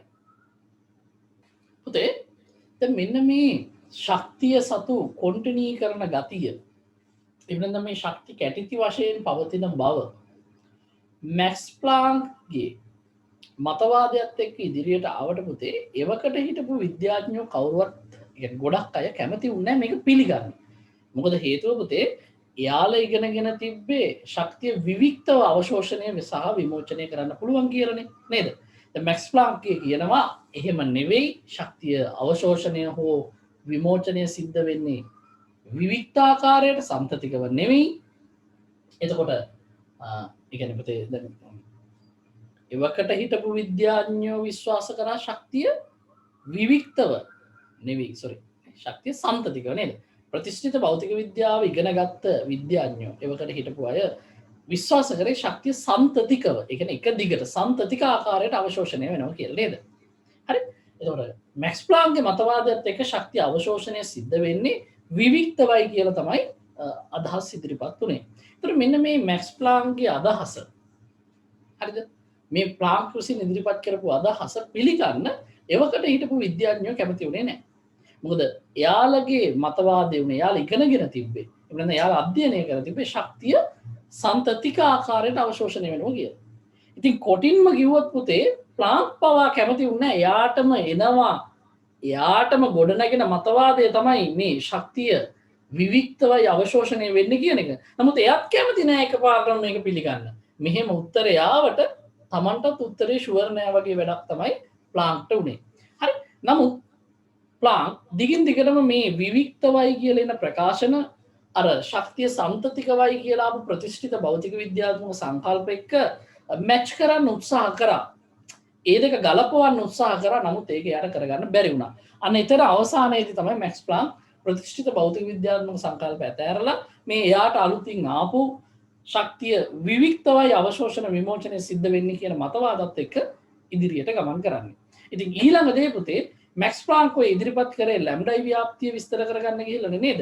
ඒතර ප්ලාන්ක්ගේ මේ අයිඩියා එකත් එක්ක අනික් විද්‍යාඥයෝ එකතු වෙලා කීප දෙනෙක් එකතු වෙලා ඒ මතවාද ඇසුරින් විස්තර කරන්න බැලුවන්ද කියලා බැලුව ප්‍රකාශ විද්‍යුත් ආචරණය සහ පරමාණුක වර්ණාවලිය රේඛීය ස්වභාවය. ඉතින් පරමාණුක වර්ණාවලිය රේඛීය ස්වභාවය විද්‍යාඥයෝ කිහිප දෙනෙක් වෙලා කිහිප දෙනෙක් විද්‍යාඥයෝ කිහිප දෙනෙක් එකතු වෙලා පැහැදිලිව විස්තර කරනවා. ඒ අතරම ප්‍රකාශ විද්‍යුත් ආචරණය මැක්ස් ප්ලාන්ක් ඉදිරිපත් කරපු මෙන්න මේ ක්වොන්ටම් වාදයත් එක්ක අයින්ස්ටයින් විසඳලා ප්‍රකාශ විද්‍යුත් ආචරණය පිළිබඳව ඉතා පැහැදිලි පුරෝකථනයක් එහෙම නැත්නම් අර්ථ දැක්වීමක් ඉදිරිපත් කරනවා. ඉතින් අන්න ඒකත් එක්ක පුතේ ප්‍රතිෂ්ඨිත භෞතික විද්‍යාත්මක සංකල්ප වැරදි මැක්ස් ප්ලාන්ක්ගේ අදහස හරි කියලා ඒ වටා විද්‍යාඥයෝ එකතු වෙන්න පටන් ගන්නවා. අපි ලියමු මෙහෙම විකිරණ ශක්තිය යටින් කරුණු ලියාගෙන යමු. විකිරණ ශක්තියේ ක්වොන්ටම් ස්වභාවය විකිරණ ශක්තියේ ක්වොන්ටම් ස්වභාවය විකිරණ ශක්තියේ ක්වොන්ටම් ස්වභාවය එකල සිටි බොහෝ විද්‍යාඥයින් පිළිගැනීමට විකිරණ ශක්තියේ ක්වොන්ටම් ස්වභාවය එකල සිටි බොහෝ විද්‍යාඥයින් පිළිගැනීමට මැලි වූහ. ප්ලාන්ක් පවා එය පිළිගත්තේ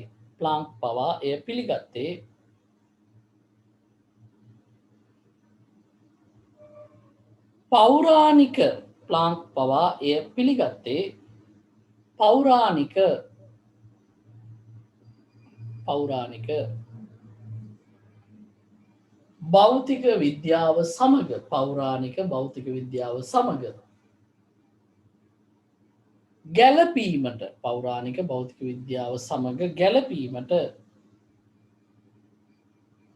බොහෝ ප්‍රයත්න දැරීමෙන් අනතුරුවය.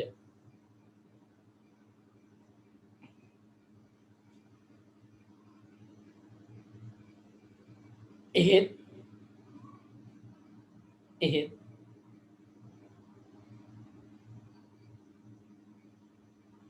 ප්‍රතිෂ්ඨිත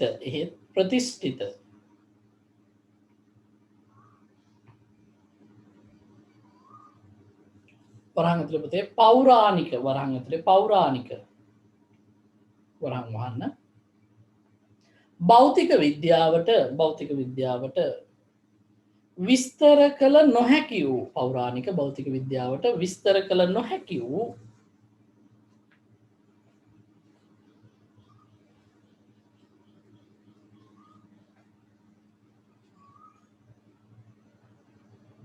ප්‍රකාශ විද්‍යුත් ආචරණය ප්‍රකාශ විද්‍යුත් ආචරණය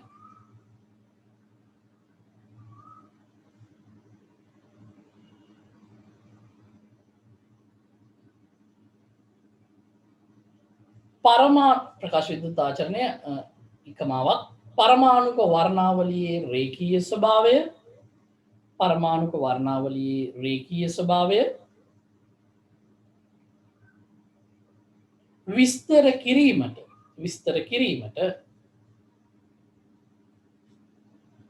විස්තර කිරීමට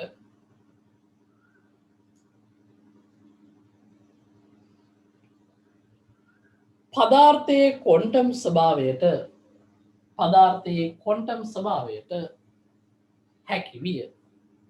පදාර්ථයේ ක්වොන්ටම් ස්වභාවය උපකාරී විය. එහෙම ලියන්න. පදාර්ථයේ ක්වොන්ටම් ස්වභාවය උපකාරී විය. රයිට්.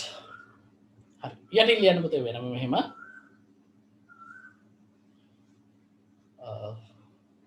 මේක ලියා ගන්න නම් ඕනෙත් නෑ. අපි නිකන් කතා කරමුකෝ මෙහෙම කරමු. ඒතර පුතේ මෙන්න මේ ක්වොන්ටම් යාන්ත්‍ර විද්‍යාවට මූලික ක්වොන්ටම් භෞතික විද්‍යාව මේ ශක්තිය කැටිති ආකාරයෙන් කොටස් වශයෙන් තමයි අවශෝෂණය හෝ විමෝචනය වෙන්නේ කියලා මූලික මතවාද ඉදිරිපත් කරේ කවුද? Max Planck. ඒ නිසා පුතේ මැක්ස් ප්ලාන්ක් අපි දකිනවා ක්වොන්ටම් භෞතික විද්‍යාවේ නිර්මාතෘවරයා විදියට. එහෙනම් මේ ක්වොන්ටම් මෙකැනිසම්, ඒ කියන්නේ ක්වොන්ටම් යාන්ත්‍රික විද්‍යාව කියලා මේ පසුකාලීනව ගොඩනගෙන භෞතික විද්‍යාවේ ඉතාම සූක්ෂම ඒ වගේම සංකීර්ණම සිද්ධාන්ත ගොඩනගෙන ක්වොන්ටම් භෞතික විද්‍යාව නිර්මාණය වෙන්නේ පුතේ ඔන්න මැක්ස් ප්ලාන්ක් මුලින්ම ඉදිරිපත් කරන ප්ලාන්ක් කල්පිතයත් එක්ක. හරි ඒ කියන්නේ 1900 උඩට තමයි පුතේ ක්වොන්ටම් භෞතික විද්‍යාත්මක සංකල්ප තියෙන්නේ. රයිට්. එතන පුතේ මේ ක්වොන්ටම් භෞතික විද්‍යාත්මක සංකල්පත් එක්ක යනකොට හරි ඒ කියන්නේ මේ ශක්තිය පිළිබඳව කොන්ටිනීකරණය ශක්තිය තියෙන කොටස් වශයෙන් කියන එකත් එක්ක යනකොට පුතේ මේ මතවාද ඉදිරිපත් වෙන මේ විශ්වයේ තියෙන හැම දෙයක්ම ගත්තට පස්සේ මේ ඔක්කොම කොටස් වලට වෙන් කරන්න පුළුවන් කියන තැනට. ඒ කියන්නේ අර විවික්තව තියෙන දේවල් නෙවෙයි කියලා විද්‍යාඥයෝ මත පළ කරන දැන් උදාහරණයක් විදිහට පුතේ මිලිකන්ගේ තෙල් බිඳු පරීක්ෂණයෙන් අපි හොයාගන්නවා ඉලෙක්ට්‍රෝන එක ආරෝපණය කොච්චරද පුතේ? ඉලෙක්ට්‍රෝන එක ආරෝපණය අපි හොයාගන්න ඕනේ 1.6 ගුණ කිරීම 10 ඍණ 19යි කුලෝම් කියන. හරි. ඒතකොට මෙන්න මේ සා විශාල ඍණ ආරෝපණයක් තමයි ඉලෙක්ට්‍රෝනයක් සතුව තියෙන්නේ. එතකොට දරුවනේ ස්වභාවයේ තියෙන ඍණ ආරෝපණ හැදෙන්න මුල් වෙන්නේ ඉලෙක්ට්‍රෝන නම් මේ විශ්වයේ කොයි බහරි තැනක ඍණ 0.8 ගුණ කිරීම 10 ඍණ 19යි කුලෝම් ආරෝපණයක් තියෙන්න පුළුවන්ද? මේක ඉලෙක්ට්‍රෝනික ආරෝපණය නම් ඒකෙන් භාගයක් නෙමෙයි. ඒ කියන්නේ මේක ඉලෙක්ට්‍රෝනෙන් භාගයක්. මෙහෙම වෙන්න පුළුවන්ද? බෑ. ඉලෙක්ට්‍රෝනෙන් භාගයක් තියෙන්න බෑනේ. එහෙනම් පුතේ විශ්වයේ තියෙන ඕනෑම ඍණ ආරෝපණයක් හැදෙන්න මුල් වෙන්නේ ඉලෙක්ට්‍රෝන නම් එතන අනිවාර්යයෙන්ම ඉලෙක්ට්‍රෝන පූර්ණ සංඛ්‍යාවක් තියෙනවා නම් විද්‍යුත් ආරෝපණ ගැන කතා කරනකොට මෙන්න මේ අගේ පූර්ණ ගුණාකාර වලින් තමයි එහෙනම් ඍණ ආරෝපණ තියෙන්න ඕන. ඒ කියන්නේ පුතේ ඍණ විද්‍යුත් ආරෝපණය ගත්තොත් ඒකත් අපිට කියන්න පුළුවන් ඍණ 1.6 ගුණ කිරීම 10 ඍණ 19 කොටස් වලට වෙන් කරන්න පුළුවන් කියලා. ඒ කියන්නේ විශ්වයේ තියෙන ඕනෑම ඍණ ආරෝපණයක් මෙයාගෙන් බෙදුවම අපිට එනවා එතන තියෙන ඉලෙක්ට්‍රෝන සංඛ්‍යාව. ඒ කියන්නේ පූර්ණ සංඛ්‍යාවක් අනිවාර්යයෙන්ම ලැබෙන්න ඕන. එහෙනම් මේ ශක්තියේ පූර්ණ ගුණාකාර වලින් තමයි විශ්වයේ තියෙන ඕනෑම ඍණ ආරෝපණයක් හැදෙන්නේ. එහෙනම් මෙයා කොටසක් විදියට දැක්කොත් මේ කොටසේ මේ කොටස් වල එකතු වීමක් විදියට විශ්වයේ තියෙන තවත් ඍණ ආරෝපණයක් අපිට දකින්න පුළුවන්. ඉතින් මේ විදිහටම පුතේ ධන ආරෝපණ ගැන කතා කරන්නත් අපිට පුළුවන්. නේද? හරි? right. ඉතින් ඔන්න ඔය විදිහට මේ විශ්වයේ තියෙන ගොඩක් දේවල් කොටස් වශයෙන් හැදිලා තියෙනවා කියලා ඊට පස්සේ විද්‍යාඥයෝ මත පළ කරනවා. ඉතින් ඔය හා සමාන අදහසක් බෞද්ධ දර්ශනය වැඩිදුර අධ්‍යයනය කරපු අහපු දරුවෝ ඇති. ගිය සතියේද එක සතියක නම් මම කතා කරනකොට හිටිය පන්තියේ ඔය ශුද්ධ අෂ්ටකය. ඒක අභිධර්මයේ විස්තර වෙනවා පුතේ පදාර්ථයේ තැනුණු කුඩාම අංශුවක් ගැන. හරි ඒක අංශුවක් කියලා කියන්නේ ඒක ශුද්ධ අෂ්ටකය කියලා නම් කරලා තියෙනවා. ඉතින් මේක විවිධ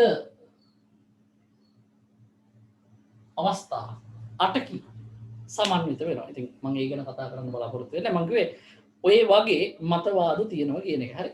එතකොට දැන්ට විශ්වය අපි ගත්තට පස්සේ මෙන්න මේ ඍණාරෝපණයක් ධනාරෝපණයක් වගේ ගත්තම ඒක පැහැදිලිව අපිට කියන්න පුළුවන් කොටස් වලින් තියෙන. ඒතර විශ්වයේ තියෙන ඕනෑම ශක්තියින් ප්‍රමාණයක් ගත්තට පස්සේ මේ ශක්තියින් කැටි කියන්නේ ශක්ති කොටස් ප්‍රමාණ වලින් තමයි තියෙන්නේ. එහෙම නැතුව සම්පතිකව එක දිගට නෙමෙයි. ඒ කියන්නේ ඕනෑම අගයකින් අපිට හොයාගන්න නැහැ කියන එකයි මේ කියන්නේ. හරි. right. ඉතින් අවසාන වශයෙන් අපි ලියමු මෙහෙම. දැන් ප්ලාන්ක් මම කිව්වනේ මේ ප්ලාන්ක් කියන්නේ ප්‍රතිෂ්ඨිත භෞතික විද්‍යාවම ඉගෙන ගත්ත කෙනෙක් නේද?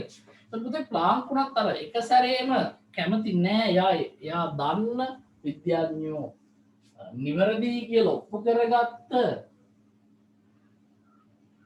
ප්‍රතිෂ්ඨිත භෞතික විද්‍යාත්මක සංකල්ප එහෙම පිටින්ම අයින් කරන්න කැමති නෑ.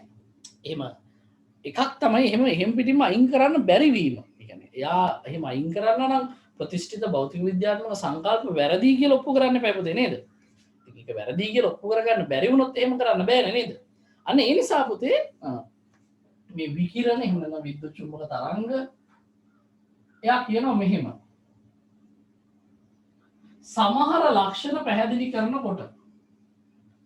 සමහර ලක්ෂණ පැහැදිලි කරනකොට ඒවා තරංග විදියට හිතන්න පුළුවන්. ඒ වගේම තවත් සමහර ලක්ෂණ පැහැදිලි කරනකොට ඒවා අංශු විදියට හිතන්න පුළුවන්. ඒ කියන්නේ පුතේ ඔය අවස්ථා දෙක යටතේදීම මේවා විස්තර කරන්න පුළුවන් කියලා එයා කියන්නේ. එයා කියන්නේ මේ මත දෙකෙන් එකක්වත් වැරදි කියලා. හරි? කියන පුතේ යටින් මෙහෙම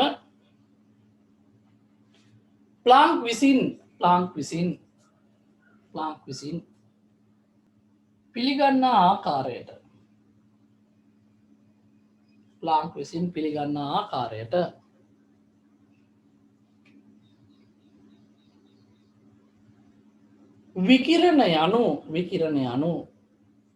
විකිරණ යනු විද්‍යුත් චුම්බක තරංගයන් වුවද විකිරණ යනු විද්‍යුත් චුම්බක තරංගයන් වුවද විකිරණ යනු විද්‍යුත් චුම්බක තරංගයන් වුවද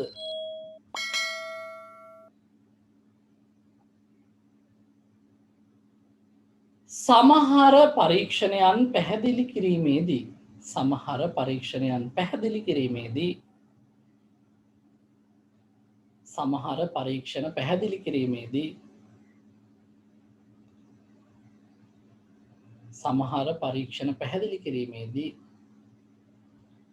විකිරණ අංශු ලෙස